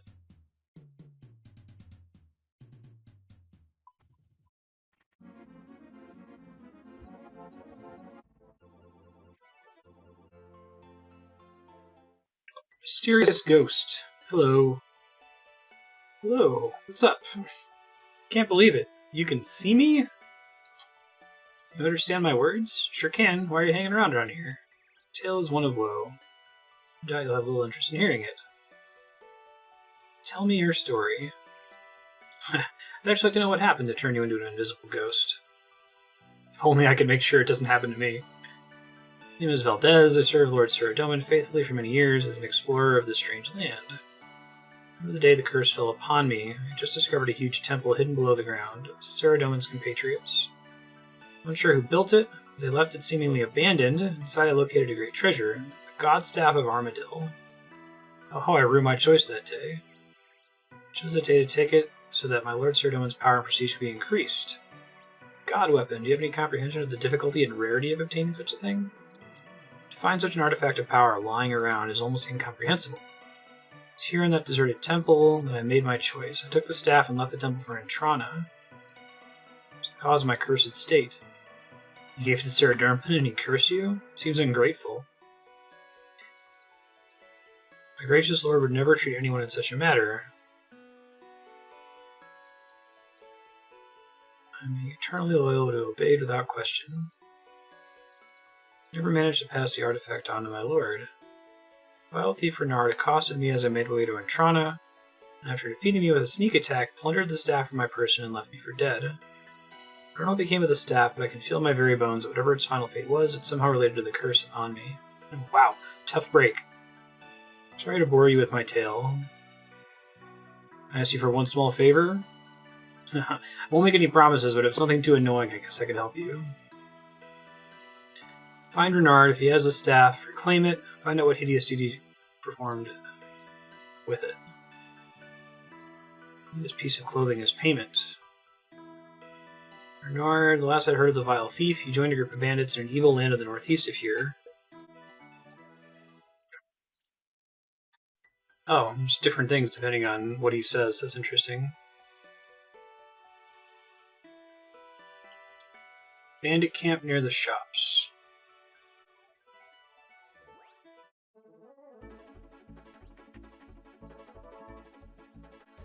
Grab that royal seed pod. And this burning amulet.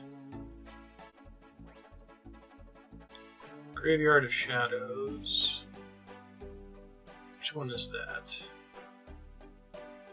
Not far from here. Okay, I can just make that as a run, and I'll bring the almost used up amulet.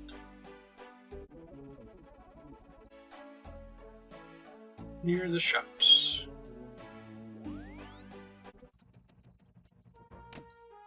I don't see him. Crazy, maybe? Let me make sure I understand what's happening here.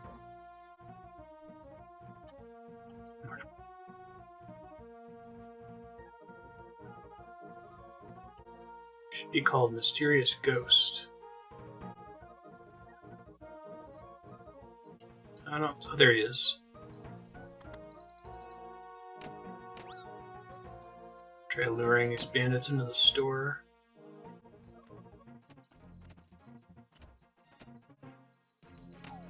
Come on, guys. Seriously?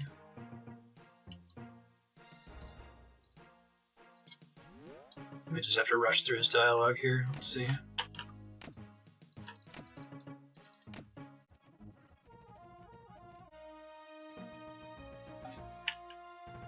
You must be Renard. Shit. God damn it. This is really annoying.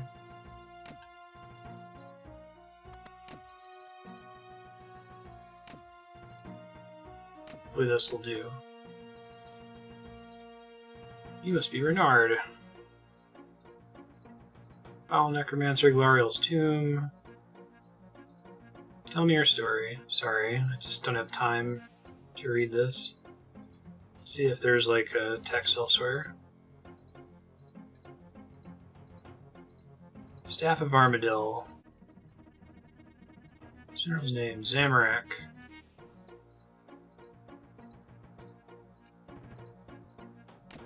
Okay. I think I just barely finished it in time? I'm not sure. I got attacked. Kareem. Okay, I think we're okay.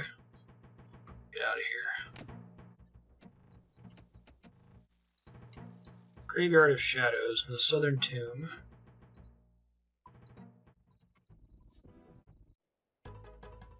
Mysterious Ghosts.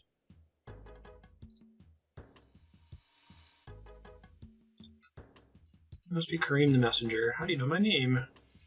Interesting chat with Renard the Thief. He directed his message regarding certain god weapon for your own ends. You're responsible for the curse that's befallen you by not delivering Renard's message to the correct person. It's not a truthful assessment of the story. You might think differently if you heard my side of the events. Tell me your story. I guess I'm glad I skipped through all the dialogue with the previous guy, because those bandits like spawned the instant I finished. To obtain a valuable weapon. What he didn't tell you is he met me in a drunken stupor in a smoke-filled tavern. I offered to arrange a purchaser for his item. Oh, goddammit. This is insanely frustrating. Go do a quest in the wilderness that has a bunch of lore text that you can't read. Here, I'm just going to skip through it really fast.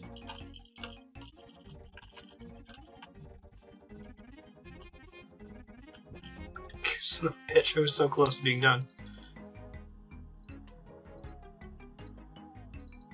I think maybe it's designed to be annoying like this, like text that you're not supposed to be able to read, I guess. It seems like curious design. It's almost like it's designed for people that they expect are going to be rushing through the text.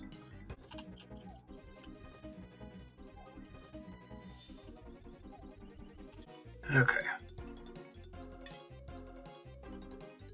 Done with the wilderness part, I can actually read the text for the next ones.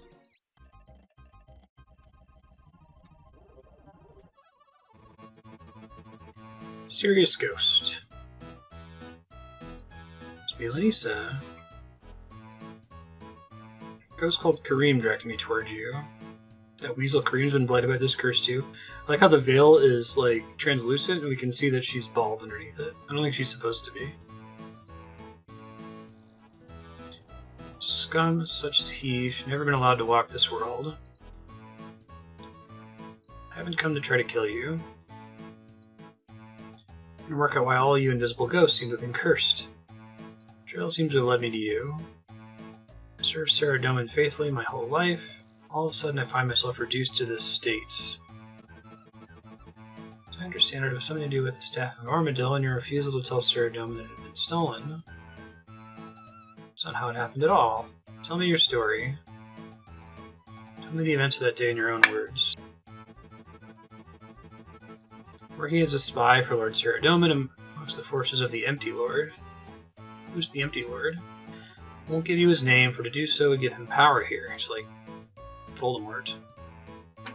He was a fearsome deity whose strength was greater than all the gods we knew in that realm at the time. Worth mentioning at this time, we had no knowledge of the mysterious nature of God. Is it Gothics? I'll start saying Gothics. That's what I found when I googled it. Stronger than Saradomin? Saradomin was, yes. Saradomin is now, who could say? It's working as a spy within the very camp of my lord's enemies. Should I have been caught, I risked being killed on the spot, but my combat skills were always formidable. Truth be told, there was a fair amount of dissent amongst his followers anyway. What do you mean, dissent? To not understand this, you must have led a sheltered life. Evil will always breed more evil, and he will never be satisfied with what it has. Empty Lord chose to ally himself with the dark creatures of the world, fully aware that their own natures would cause them to rally against his rule. It's always been the nature of evil. It's very like Star Wars Dark Side. This allowed me freedom amongst their camp, for it was always easy to point the finger of suspicion at some unsuspecting necromancer or foolish Majorat. Yeah, because this is all a sequel to Desert Treasure. Should I ever be caught in the act of my sabotage, it was all too easy to bribe whoever found me or persuade them to believing it was just some minor treachery of my own. I don't understand what the Staff of Armadale had to do with this. The Empty Lord was extremely powerful, but not so powerful that he could rule over the other deities of the world without opposition. Should he have made a move against any other god, it still have been easily brought down by the combined efforts of the others. The theft of Armadale's staff changed this. If he had taken possession of the god weapon, then his power would have been so great that he could have overthrown all the world. I could not allow such a thing to happen. I went immediately to my comrade Dalak, the mage, and told him that a message had come to the lair offering this weapon for sale. I knew that as soon as my lord Saradomin heard this, he would contact Armadale to inform them of the theft. The matter would have been resolved quickly and discreetly. Failed Lord Saradomin. Could not risk taking the message directly, for I feared my disguise had been uncovered. Lucian had been taking an unhealthy interest in my activities. I remember Lucian. Talent was a noble man. Sorry.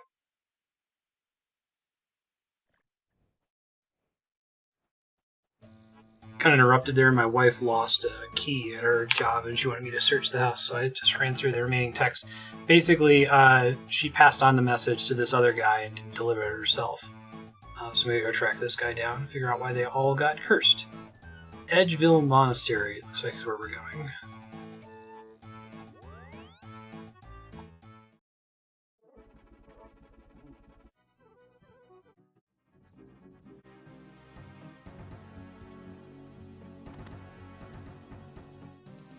Hello, Dalek. See my form, hear my words, and know my name. Your face I recognize not. You a mighty sorcerer to find me so? No, not really. That's beside the point. It's not I who's trapped you here as a ghost. Anissa told me about you and where to find you. Oh, that poor sweet girl. As my foolishness cursed her as well as myself. The story shames me, stranger. I'd rather keep it unto myself. Tell me your story.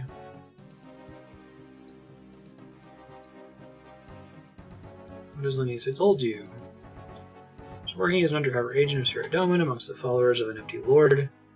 News of the theft of a god weapon reached her. She passed the message on to you instead of taking it to Saradomin, because she was scared her cover might be blown. It's a fair account of the events. Why didn't you take her message to Saradomin? Foolishness was a result of my respect for Saradomin.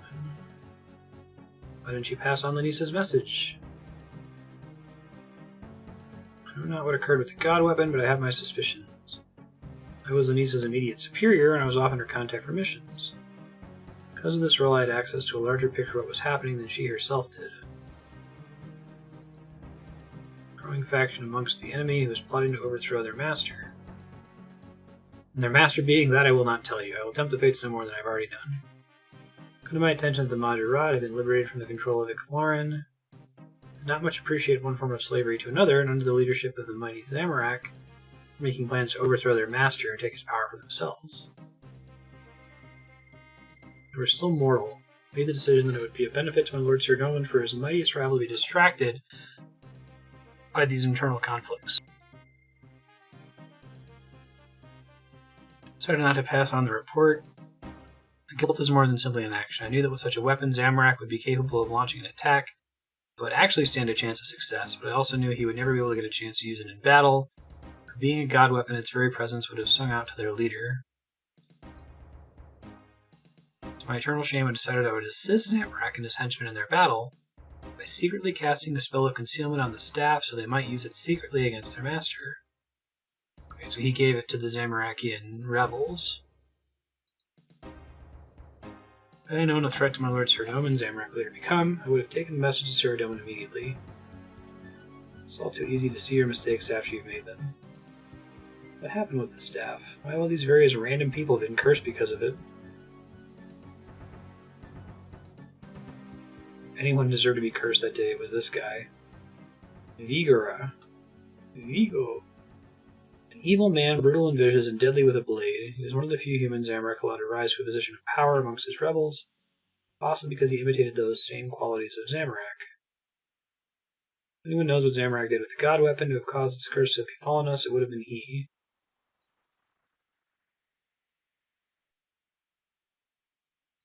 Take my hood as a reward. Or do you suggest I look for Vigora? Return to his castle in the Dark Lands.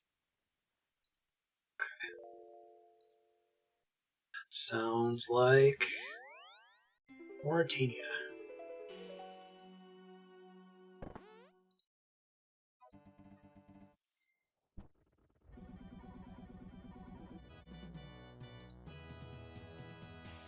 Mysterious ghost. There he is. The last one. You must be the infamous Vigora. Hold thy tongue. Oh, do you know my name? You want me to hold my tongue and tell you how I found you? Cease thy chatter and respond to my demand. Cease my chatter and respond to your demand? Curse upon me and not improve my temper.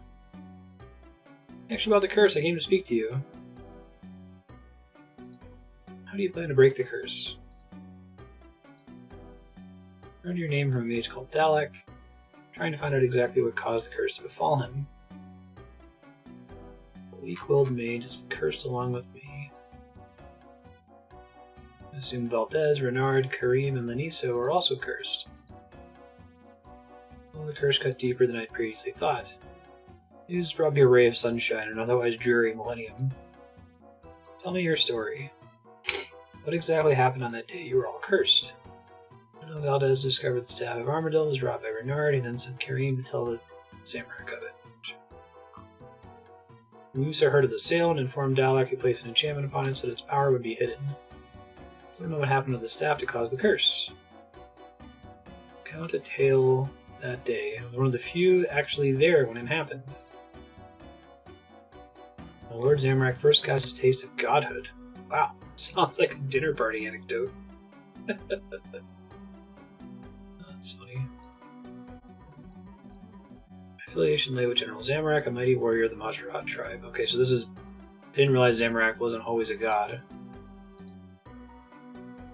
Pleased was he with my bloodlust that he promoted me on the battlefield and wants to serve in his honor. His honor guard. This is a rare honor indeed. He's the only human chosen to take such a position. Dragon riders, demons, and vampire warriors made up the bulk of his force. Someone like Lucy and struggling a lifted blade. In some ways I was even there better. Myself and the rest of the Zamorak's honor guard were formulating stratagems in our battle tent when that sneaky messenger Karim came in offering to sell us the god staff of Armadillo. Who is your lord? Everyone's been very evasive about that. It was too good to be true, and when we visited this scummy tavern, we were amazed to discover there was no trick. Well, it actually managed to obtain the god staff of Armadillo. Its power was incredible, you could almost feel the energies crackling around it in the air. Such a weapon, the plans we've been developing for a rebellion against our lord could finally be put into action. We knew we'd have to act swiftly before he heard he had a weapon capable of defeating him. We have to act decisively, for even amongst our group there were still these loyal to the lord, such as that pathetic fool Azanadra. Just who was this lord you speak of? They're really holding off on telling us the answer here. Zamorak and his most trusted compatriots, myself, Haziel, Draken, Thamaron, and Zamoragal, make plans to overthrow our lord using the god weapon. I decided to move immediately before anyone got cold feet. Made haste towards the castle where our lord lived. Lucian had not been otherwise occupied, he would have probably accompanied us with his magics. Turned out the foolish Dalek had made his involvement unnecessary. Some spells of his own, allowing us to get close to the castle with the staff without the Empty Lord being able to sense its presence. Your lord was the one who cursed you? I'm coming to that. We made our way to the castle under the pretense that we had war plans against Saradomin and the other deities to discuss. The lord was guarded well, but this was why Zamorak had brought his most trusted fighters with him. We distracted the Empty Lord with our feints and attacks and kept his bodyguards busy. Lord Zamorak outflanked him, unsheathed the staff, and plunged it into his back. It was a glorious sight. The Empty Lord turned away from our battle, eyes burning with hatred, towards Zamorak instead.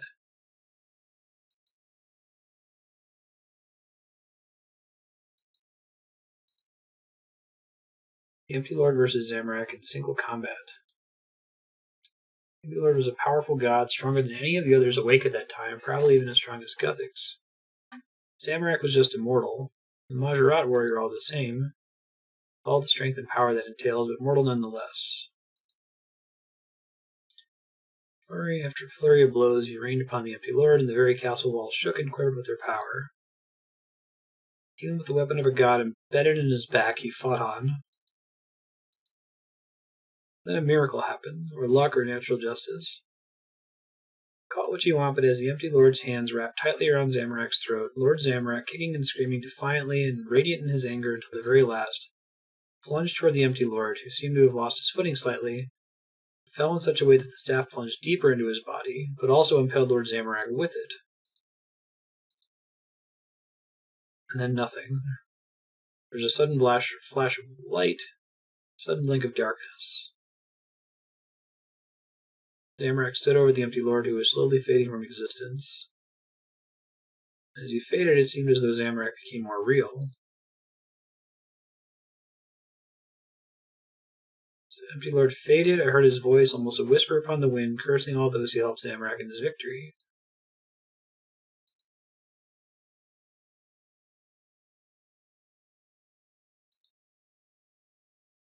So this is how Zamorak became a god, basically. He stole godhood from another god? That's kind of cool. Then, the other gods appeared and banished Zamorak from the world completely for daring to kill one of their kind. As it turned out, it didn't quite work out that way for them, and he returned stronger than ever a god himself. God wars are another story entirely. If it was Zamorak who used the weapon, then why was it only you who were cursed? Who was the Empty Lord? In my life, I was nothing but a warrior. I had no hidden knowledge. I didn't especially care about the gods and their magics, and I didn't respect them. Now, I suppose this is my death. I am but a shade on the wind.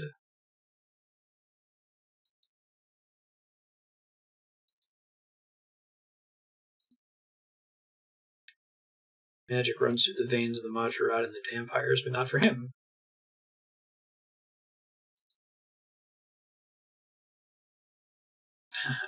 Perhaps they were cursed too, but it will be a long time before they feel it. Things don't always happen for a reason. Just as tales don't always end with all the loose ends neatly tied up. Because they're meant to be doing a sequel to this quest eventually, I assume. Let's reward you for your efforts. Take my cloak, drench in the blood of 1,000 foes, and I bring you luck in battle. How do I break the curse? It was not his death curse. He's still alive, but not in this world. The only way to break it may be to bring him back here. I'd rather stay cursed and suffer under his rule again. Who was the Empty Lord? What was his name? You don't know? You haven't guessed yet? Zaros. Oh shit. Is that the end of the mini-quest? Oh, it is.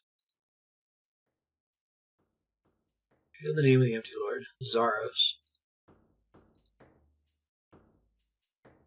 Okay, so I think I can go get my XP, and then I gotta go do a farming run. It's kind of a cool, like, all-lore quest. And it seems like it was probably intended to have, like, lots of sequels. I think I was delaying the other mini-quests because they required Curse of the Empty Lord as a prerequisite. Curse of the Empty Lord. Bury your soul is done. Oh, General Shadow. Search of knowledge.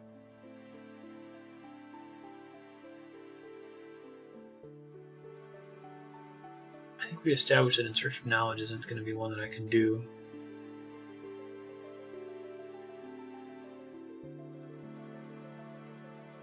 You have to kill a bunch of monsters in a dungeon and hope they drop the stuff you need.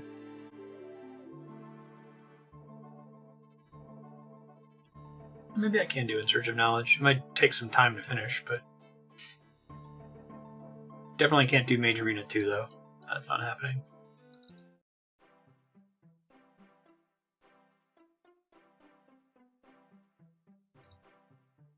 Hello. Information that might be of use in your displays. Found out more about the Staff of Armadale from a ghost. Zamorak was immortal when he got hold of the staff, and he used it to spear Zaros, and ended up becoming a god. Recount the tale of the battle between Zaros and Zamorak. You found this old lamp lying around. Sweet. Herblore, please. Thank you. Awesome. Full set of Kelsey robes can be stored in a magic wardrobe. Okay. I think I can make. Which one can I make?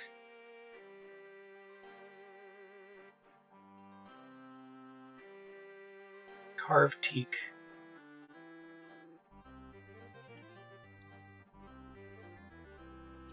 Six teak planks. Okay, I think I do want to craft that so I can save some bank space.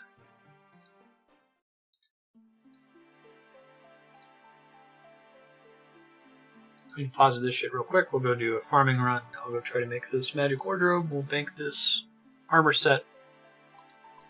And then we'll probably work on leveling Herblore.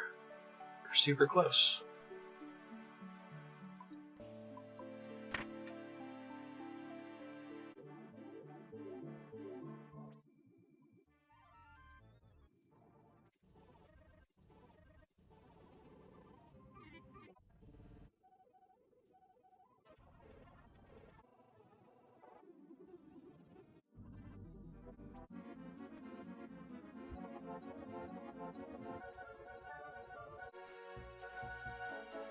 Alright, working on making unfinished potions here.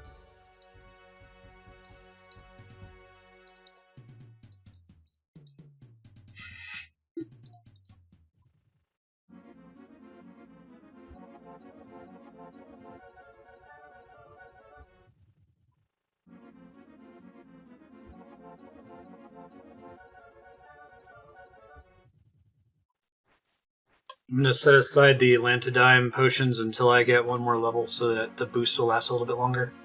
I don't have to burn through all of my Herblore boost potions. Do what I can with my Limport roots in the meantime.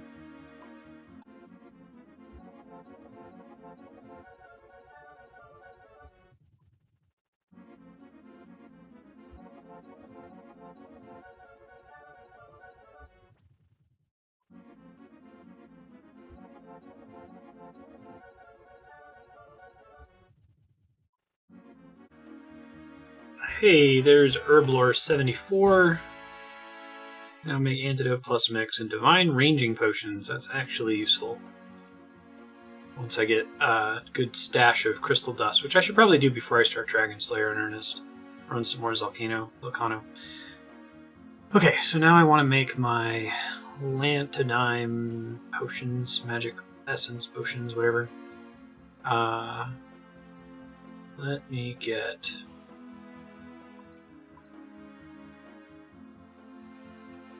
these guys over here temporarily. Plus potato cactus, right?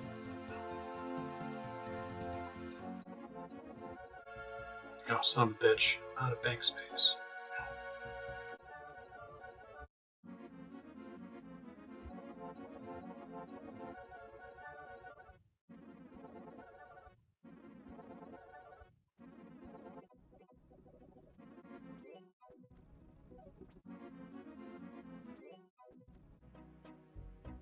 Glad I went ahead and made this, because the lunar set was taking up so much space. Wondering if there's anything else I can deposit in here now. I don't think so. Mud skipper? I don't have that yet. Alright, well the stuff that I got in there is major space savings. Back to crafting. Herbloring. I'm gonna stop. How did I fuck this up? I gotta go pop over to Taverley and get a bunch of Eyes of Newt. Do that real quick.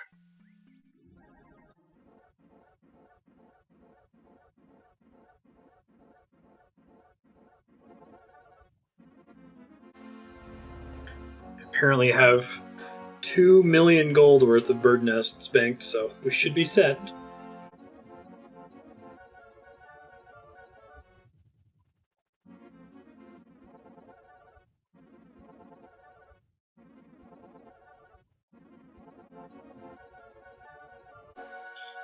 $75 Herblore, 2 to go. It feels within reach. I'm very excited. You can now clean Torstal, which is actually kind of cool. That saves me inventory slot. Go ahead and do that now. Change the tag on these guys. Clean all of the herbs in the game. Very neat. Move those here. Goodbye, old placeholder. I'm going to go ahead and finish these. I only got a few here. It's leaves left, so I'm going to mix the rest of them. And we've got a bit of a battle to go to get the final 2 levels here, 77, 250,000 or something like that. So I think I have the herbs for it. I need to get the secondaries, though, and that's going to be a bit of a pain in the ass. Maybe we'll do Wines of Zamorak next, because that's fairly slow and annoying.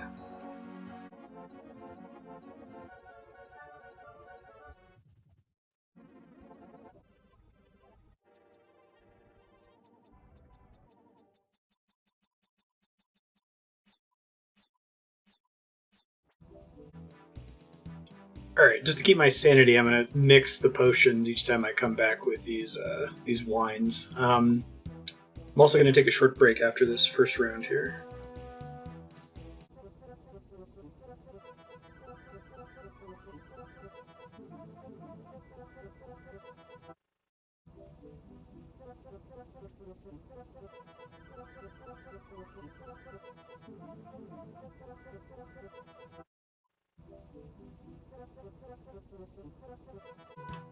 Alright, I'm going to step away and take a quick break, and I'll be back probably with more potion mixing, we'll see. I'm back. Gonna go do a farming run really quick, and then I'm gonna try to explain what's going on after this episode. I think I mentioned a bit in the last episode that I'm gonna be going traveling for Thanksgiving here soon. So I'm gonna have a series of clips that have basically no commentary, or maybe a small amount of like overdubbed commentary. So I wanted to set up exactly what the plan is for that. But before I do that, let's go do this farming run real quick.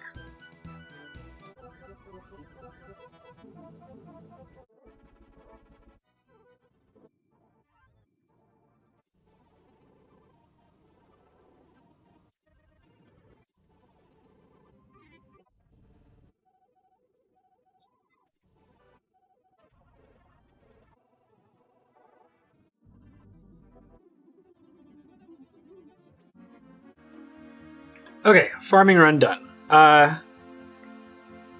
So here's the deal. Just to summarize, I think I said this a little bit last episode. I am traveling for Thanksgiving. Today is Monday. I leave tomorrow morning, Tuesday. I get back Friday. So for 4 days, I'll have my laptop in the airport, in the hotel at night. Probably will want to pop on every now and then just to make a little bit of progress on what we're currently working on. For the rest of this episode, so the next 3 hours of this episode, and possibly most of the next episode, depending on how much time I don't think I'm going to get 11 hours. I don't think I'll have 11 hours of free time. But just in case, there will be basically no commentary. I will make a text file, and I will note stuff that I want to come back and overdub when I go to edit that video like a year from now. it's just going to be farming runs, which you've seen a lot of. Obviously, the birdhouses along the way, which you've seen a lot of. I might go and buy grapes from the Culinaromancer's chest, mix them with water to make wine to level cooking. If that's the case, I'll note timestamps where I have to come in and overdub the level up messages. But we're super close to the end. Like, my calculations say that if I were able to use all of my toad flax, then we would definitely already be at the XP threshold. If I say that I can only use some of the toad flax... Second. Let's say that I only use 300 because I've got 500 nests banked. Then I would just barely also be there. So I'd like to do it without using any toad flax. I'd like to keep running herb runs so I can use all of my toad flax on Ceradomin brews, so we can get a fucking shitload of Ceradomin brews. Never have to worry about that again. Also might be enough XP to get us pretty close to 78 Herblore, which would be nice. It would make it easier to boost for Ceradomin brews. So anyway, starting from this point forward, I would not anticipate too much commentary. Just expect to see Nightmare Zone runs, farm runs, mixing potions, maybe getting secondaries. Like, I might try to get more limpwort roots and white berries. We've already seen what goes into getting red spider eggs. That's going to the Tower of Life and duplicating them basically along with sardines. I might do some of that. I just want to make sure I cover all my bases here. If there's any other things I might do while I'm on the laptop without the ability to provide commentary. No, I think that's about it. So, Herblore Secondaries, Culinaromancer's Chest, wines, cooking XP, all that fun stuff. So it has been a pleasure. Since I don't think that there's going to be an entire episode of basically no commentary for the next episode. I will almost certainly not have that much time while I'm away. Next episode, I would still like to do a mini quest. I'm going to try to do In Search of Knowledge, depending on how much time we have left, which involves farming some enemies to get some drops, but it results in a 10,000 XP lamp that I can throw on Herblore to guarantee that we can do this with toad flaxes to spare at the end of the day. So, thanks very much. Listen to future 2020 and 2021 overdubbing Marstead here in a few minutes, detailing what's going on from this point forward. Bye.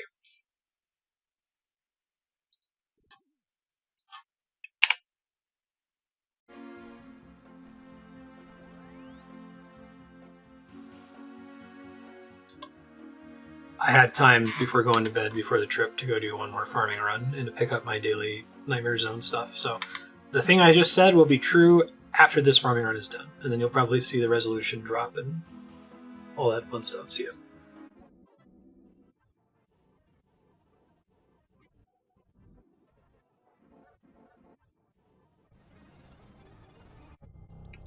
Still haven't left. It's the morning I'm leaving. Got a magic seed, though. That's cool. Leaving after this farming run. After that, this Sporty run. What's your magic seeds worth? Wolf.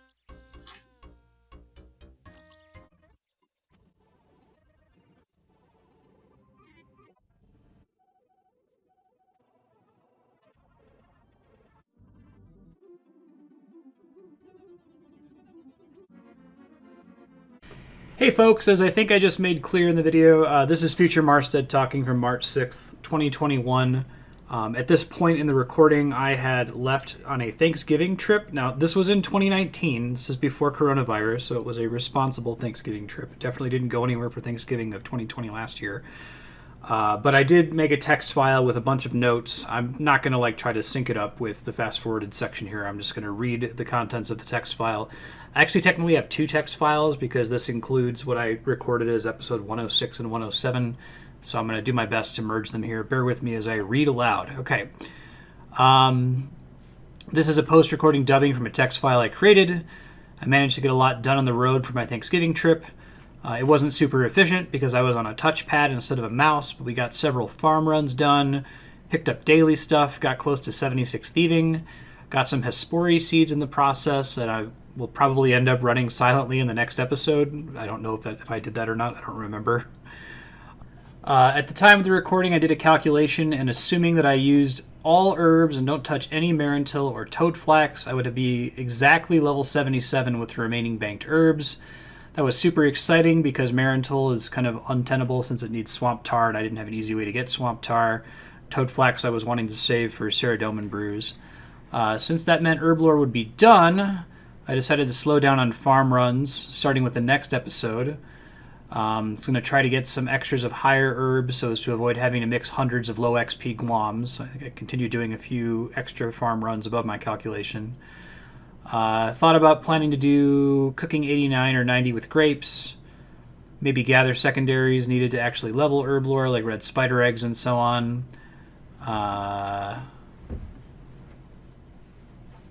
That's it from the first text document. Mentioned something about wanting to do In Search of Knowledge, another mini quest.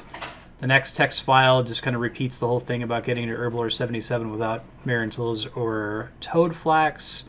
Still doing farming runs. Yeah. Nothing else interesting. All I say here is that I'm going to go ahead and focus on getting Herblore secondaries, which might be on the screen here being fast forwarded. That's all. Thank you.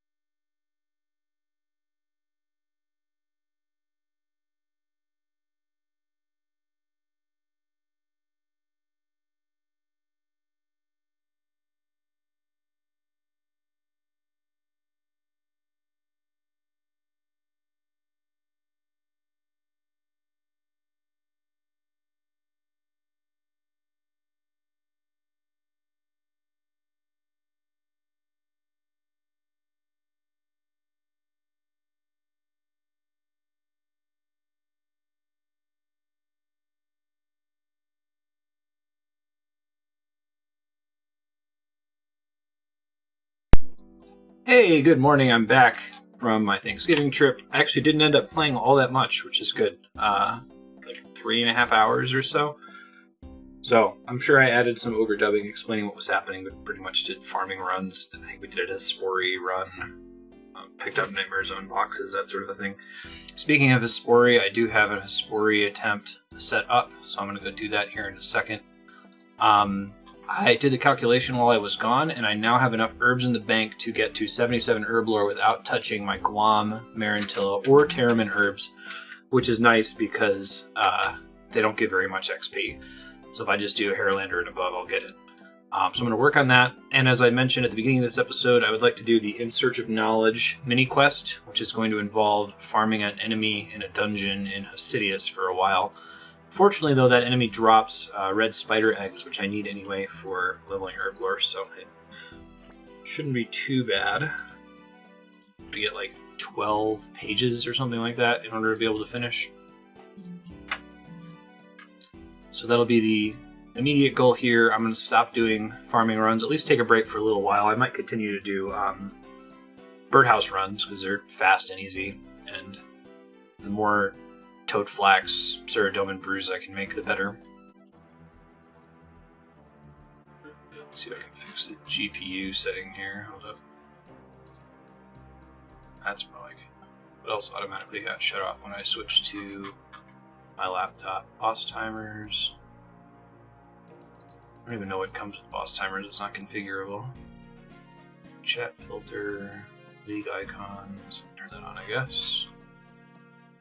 FPS control I don't really need. Inventory viewer, no.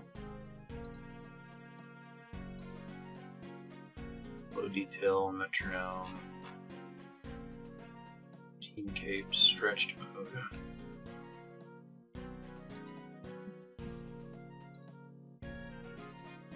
I don't actually need that, actually. Virtual levels, wiki, wood cutting. Let's keep that on. Okay, cool.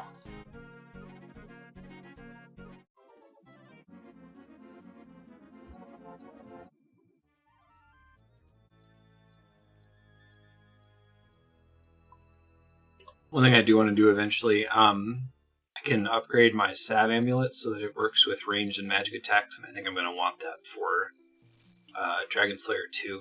That's like 800,000 Nightmare Zone points, which looks like I'm able to do Nightmare Zone pretty quickly if I get a lucky roll on bosses. Probably come back and do that at some point. My teak tree is done, so I'll go check that out. Mahogany tree will be done in a couple hours. Looks like they all survived just fine. That's cool.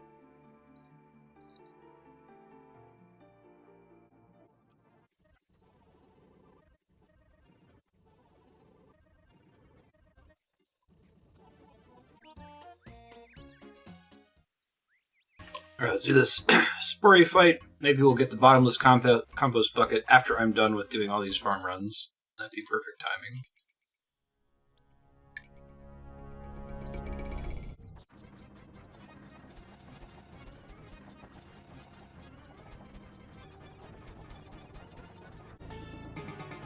Alright, let's see what we got. New personal best. Dragon fruit tree seed. Oh, and Addis seeds. Those are the anima seeds I would want. I'm actually kind of wasting the one that I have active right now because I'm deciding that I'm done with farming runs, but whatever, I got a good chunk of them. I might finish the farming run that's up right now because I had decent seeds planted for it.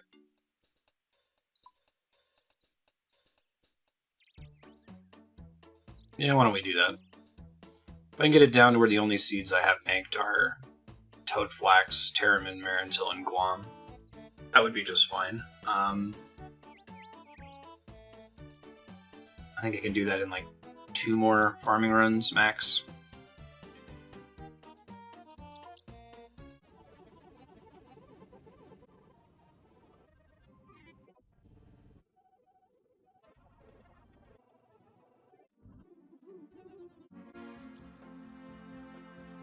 Okay, all that's done. Let's go get ready to check out this dungeon. Ooh, my memoirs book is out of charges. Alright, I'll have to look into fixing that later.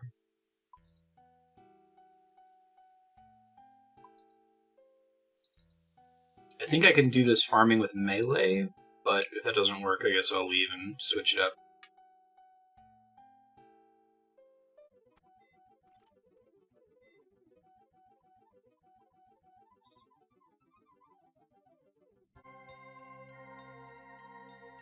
Okay, so here's the deal. For this mini quest, I need to just kill these spiders over and over for a while. There's a 1 in 30 chance they will drop some pages. I need 12 total pages. I was reading about this on the plane back from Thanksgiving.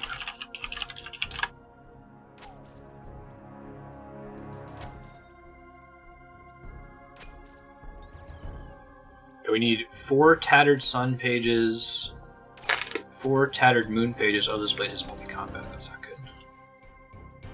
Maybe I can bring a cannon down here and speed things up. I might think about that in a second. Yeah, 4 Tattered Sun, 4 Tattered Moon, 4 Tattered Temple. And the game does keep track of which ones you already have, so it's 1 in 30, 12 times. So we might be down here for a bit, but I'll see if the cannon can help me at all. Mysterious presence prevents you from placing one. Womp womp. Would be a good use of it.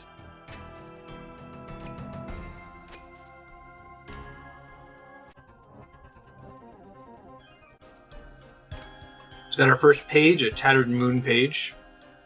So off we go with the fast forwarding. This might end up being pretty good for leveling melee stats. We'll see.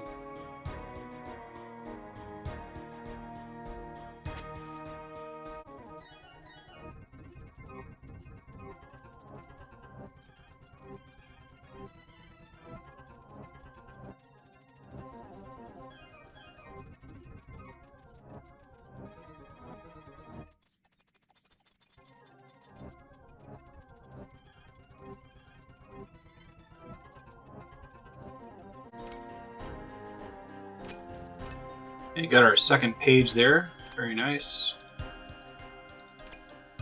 Let's see if these guys become tolerant at some point. Speed things up quite a bit.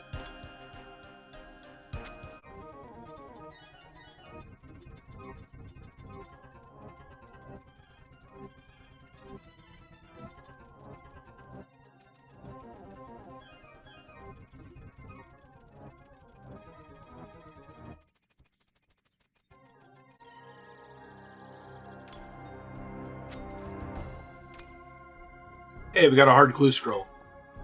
Should probably leave here anyway. Haven't done one of these in a minute.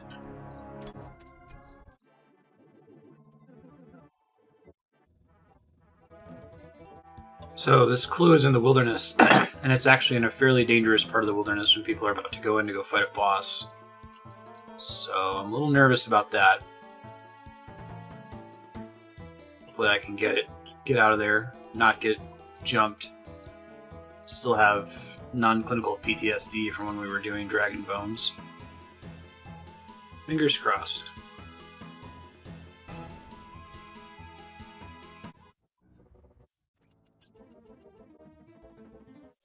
Okay.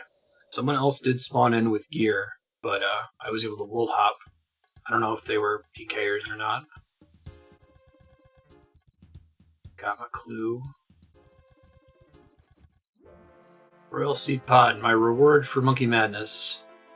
Infinite level 30 wilderness escapes. Okay, cool. West of Shiloh Village. Okay.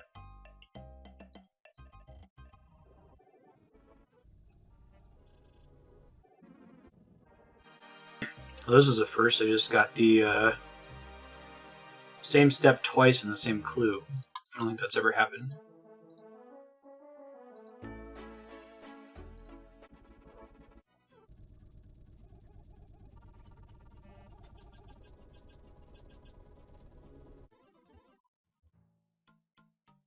Hey, there's the casket. Alright, see what it is, and then we'll go back to spiders.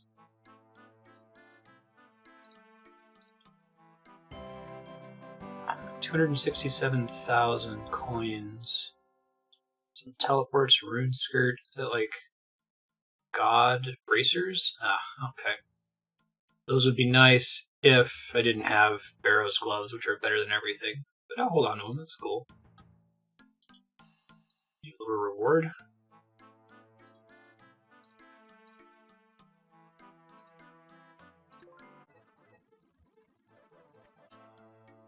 Alright, so I'm going to actually experiment with doing spiders with full proselyte. I'm just trying to maximize prayer bonus and see how long I can stay down there. I think I can stay down there longer if I've got just protection from melee running all the time. So I'm going to see what else I can do to maximize my prayer bonus. Should also recharge my book. So I'll look at doing that here in a second. I do still want the Ring of Wealth.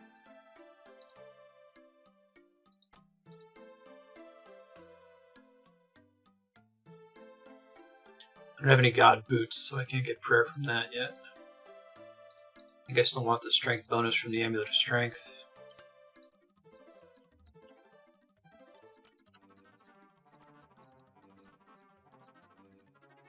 Plus 23 prayer bonus. Keeping the Nata's Knot helmet because it's still got a pretty good strength bonus, which should help kill things faster.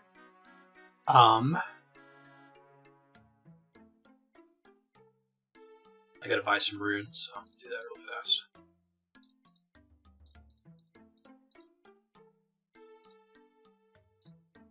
I think my closest rune shop is... I should know this. I guess there's one in Unil. Let's do that one. Be right by the teleport location, I think. Yeah, like literally teleports me to the Magic Guild. This is when I had to do a quest to unlock. Wizard Akutha, I need your body runes, please. 3 coins. Fantastic.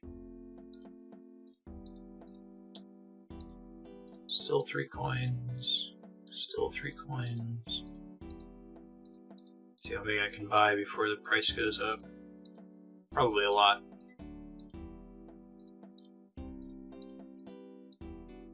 Okay, so like 400, but that's more than enough.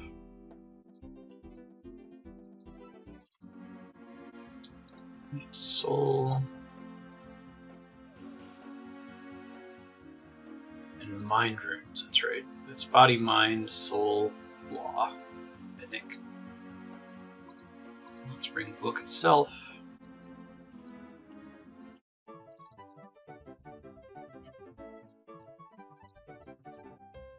Add 40 charges.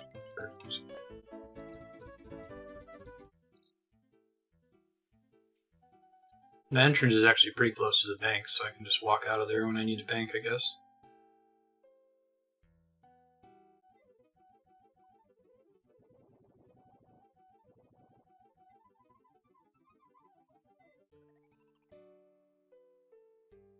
Alright, try going there just with prayer potions, auto retaliate.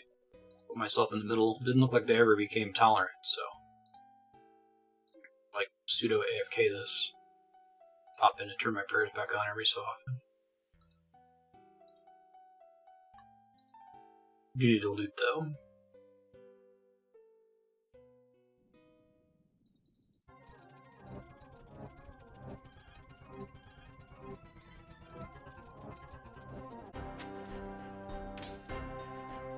Oh hey, it's a Grubby Key.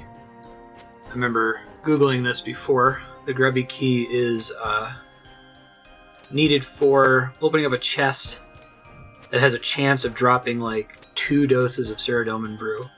So that was an option, was to farm mobs down here and get like hundreds or even thousands of Grubby Keys to have a full inventory of Ceradomin Brews to have one attempt on Song of the Elves now.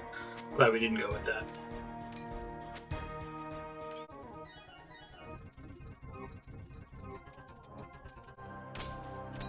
Okay, there's another page. That is our 3rd page. We are 1/4 of the way there. Ooh, 2 pages back to back. Nice.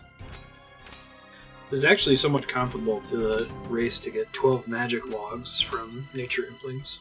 I think the drop rate's slightly worse. I think Nature Implings it's like a 1 in 20 drop or something, but we get a lot more rolls per minute, so.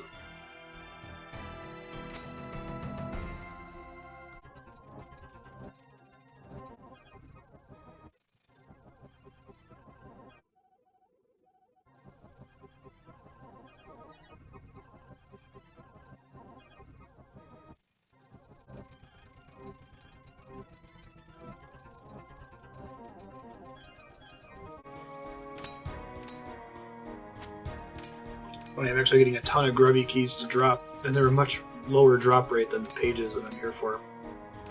Or the red spider eggs that I'm here for.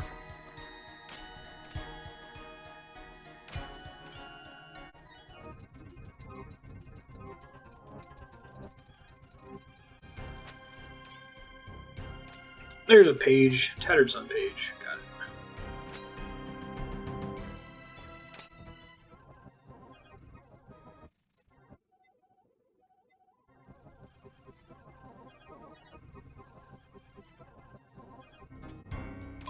Another page. I think that puts us at the halfway point. I think we now have 1 of each page. Or 2 of each page. So that's not too bad. The quest as a whole might take a couple hours, but getting some decent drops too. Getting some extra herbs, you know, because why not? We need to get these red spider eggs anyway for leveling Herblore. Rather be doing it while accomplishing something else rather than doing it just for its own sake. Hey, another back-to-back temple drop. Page drop. Awesome. I now have 3 temple pages. 2 of the other 2. 7 out of 12.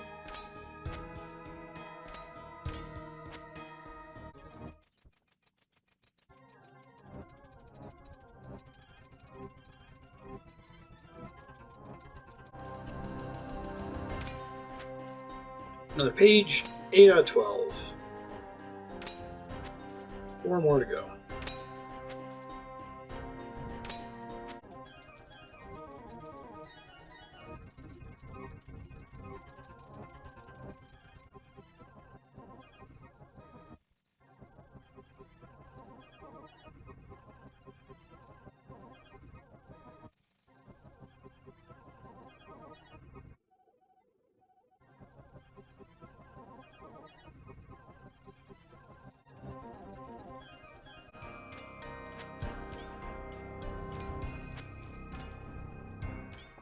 Just got another hard clue scroll. Should probably go do that just in case it drops again. Finish off the ones that are low on health, and then we'll bounce out and do that real quick.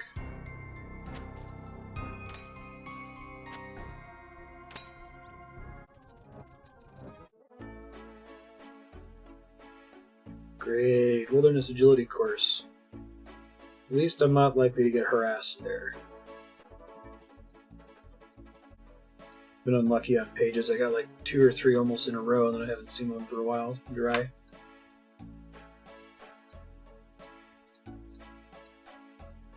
On the plus side, we now have enough red spider eggs to make all of the super restores from these snapdragons, so I won't have to hunt those down elsewhere. That's cool. Alright, I'm gonna gear up for this clue scroll and I'm gonna knock it out real quick.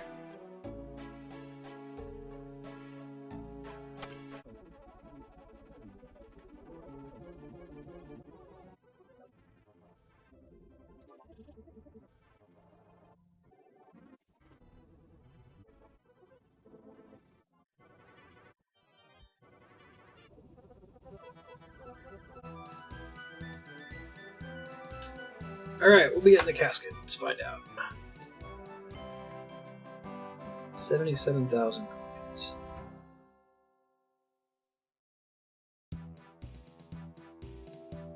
White Cavalier. Okay. Eldip Hills Teleport. Bandos Full Helm. It's too bad that the Helm of Natazanat is so good. Get a lot of those we can't use. I guess another magic longbow if I was still stuck on Monkey Madness 2 or something. I'm gonna go back to trying to finish up this mini quest. At some point, I feel like I would save a ton of inventory or bank space if I can build the box for construction that lets you store hard clue scroll rewards, so I might look into what all goes into that. That might be not worth it, given that it takes as much XP to go to 77 as it does to go from 1 to 70. And I don't have a boatload of maple logs banked anymore. But I'll start researching it.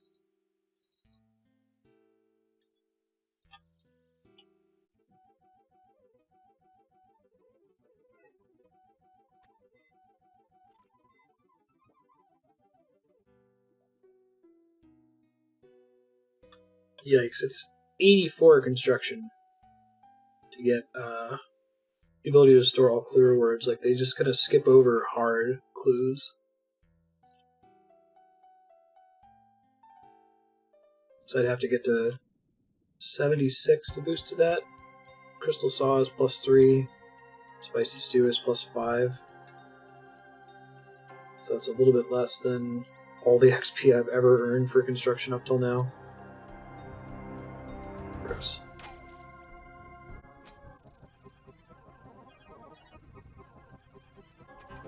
Strength 77. Of course I was clicked off the XP tracker when I got close to that. But that's cool. That puts us at combat level 97. Oh, yeah. Don't think we'll be getting combat 100 before getting the quest cape. Lots and lots of slow levels required.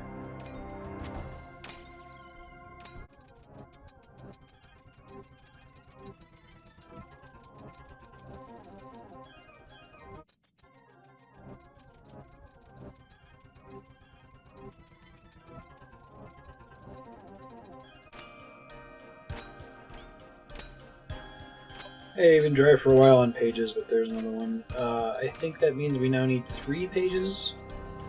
So we're like 75% of the way there.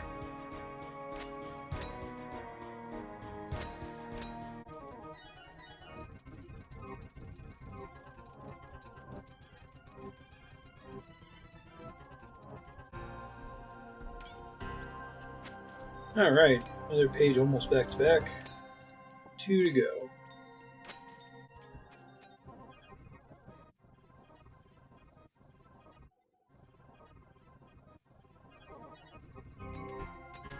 Alright, that is our second to last page. We just need one more and then we can get out of here.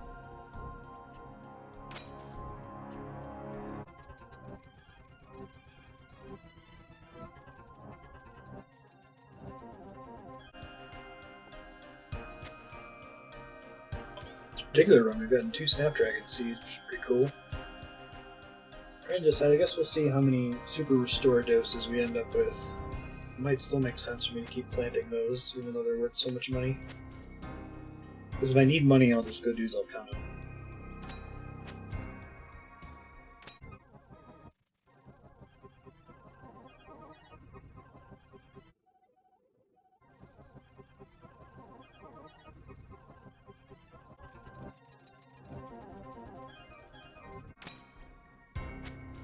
Hey, there's the last page. Get out of here. I'm actually going to take a quick break after doing all that. Pop outside. I'll actually go ahead and start the quest when I come back. That wasn't too bad. It took a few hours, but we got a good chunk of strength XP, and we got a decent amount of money. Yeah, nothing like the cash rate from Zalcano, but 670,000 gold. We also came in like, say, 73 kills ahead of the expected. I think I expected to need 360 kills to get it. We did it in 287, so that's cool. And we should be set on red spider eggs for a while, even if I plant these snapdragon seeds I just got. Cool, I'll be back in a few seconds. See ya.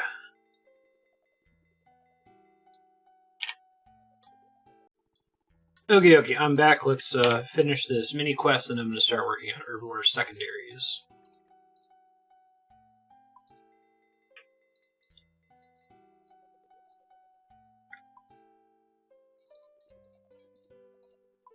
I need 5 vegetables. It's a vegetable I don't care about. Cabbage.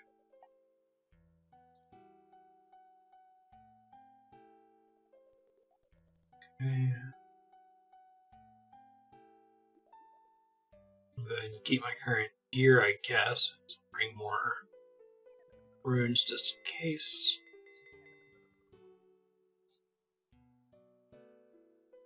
And I'll bring all those pages, I guess. Why not? And we'll bring some food in case I need to eat for some reason. Probably don't need all of these. Let's do 5.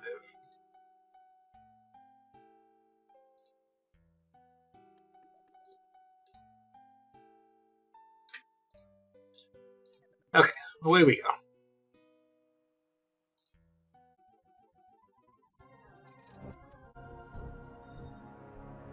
This is the dude we were looking for, Brother I Marry.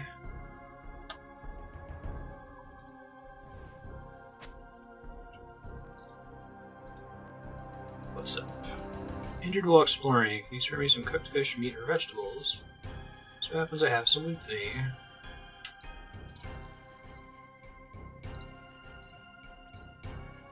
Oh, it's cool. You can see his health going up as you use them on him.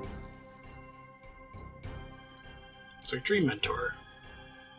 Thanks for helping me. Is there anything you'd like to know about this temple? Find anything in here, show it to me, and I'll tell you what I know about it. What is this place? The place had a name at some point, but it's been long since forgotten. The Archaeus librarians have heard of this place as the Forthos Dungeon. It's rumored this place used to be of religious significance to Druidic followers of both Ralos and Renewal. Who are Ralos and Renewal? Ralos is the god of the sun, and Renewal is the god of the moon. If you find any artifacts or relics from within the temple, I'd be very interested in seeing them. I wonder if I have to show him the pages. Show the page, Brother I Marry. To be taken from an historical script about the temple itself. Perhaps the script still exists? It's a temple of this nature to have a library of sorts within it. Maybe the original is somewhere within it. Okay, let's see if it shows up as a mini quest entry here. No, not yet. I guess I gotta talk to him some more. How'd you get injured? I know about this place from Legosia and the Archaeus Library. Ambushed by spiders. Not a scholar, or I'm a scholar, not a fighter. I didn't turn back the way you came. It's an excellent idea I wish I'd thought of at the time. Who are you? If you find anything of interest, please let me know. Keep my eyes open. There we go, now the quest turned yellow.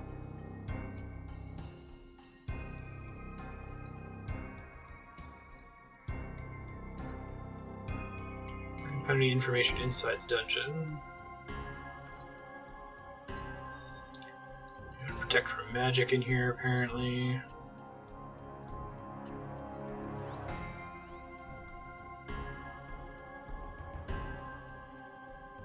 Maybe this isn't the room we want. Hold on. Other more different room with undead druids. Further west in the small corridor. Should have brought my grubby keys, so Here we go, these guys. Search all except the northwestern shelves. Let me turn off auto retaliate, I guess. Tome of the Temple. We already have Tome of the Temple. Tome of the Sun. Tome of the Moon. Let's get out of here.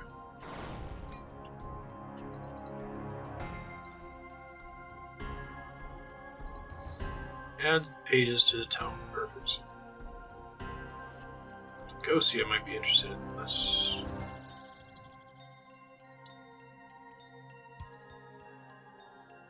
Should see if Legosia within the Arceus library would be interested in them. Perfect.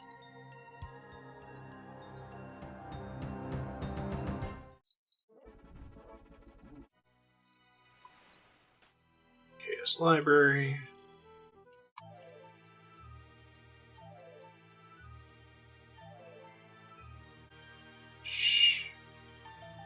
We have to show it to her. Let's see. Show Legosia the tome. Donation to the library is appreciated. I have these tomes I discovered as well. I prefer to reward you for your assistance. If I don't have any spare pages, I'd be willing to give you 1,000 gold for each one. I don't have to talk now. Shh. Hey, it's another completed mini. Wow. Man, I guess I could totally do Enchanted Key, and I can totally do General Shadow, but Major Arena 2 is so hard, and it involves, like, some amount of activity in the real wilderness. We'll see. Maybe I'll try it, depending on how many episodes we get in. Rock Plant of Knowledge. Let's throw that shit on Herblore. Very cool. And now I'm going to collect Herblore Secondaries, which we've done before, so there shouldn't be a lot to say during it. I'm going to review what I need to get really quick. I think we're good on Eyes of Newt. Not going to do Ash because we're going to skip the Terramins with their bad XP. 836 Chocolate Dust. 629 Mortmire Fungus. We're good on the Red Spider Eggs finally. 15 White Berries, which I think I should be able to just get by jumping around the world. 364 Wines of Zamorak, and I should be fine on Bird Nests. So, I'm going to start working on that now. It'll be fast forwarded. I guess if anything interesting happens, I'll pop in, but we'll see you.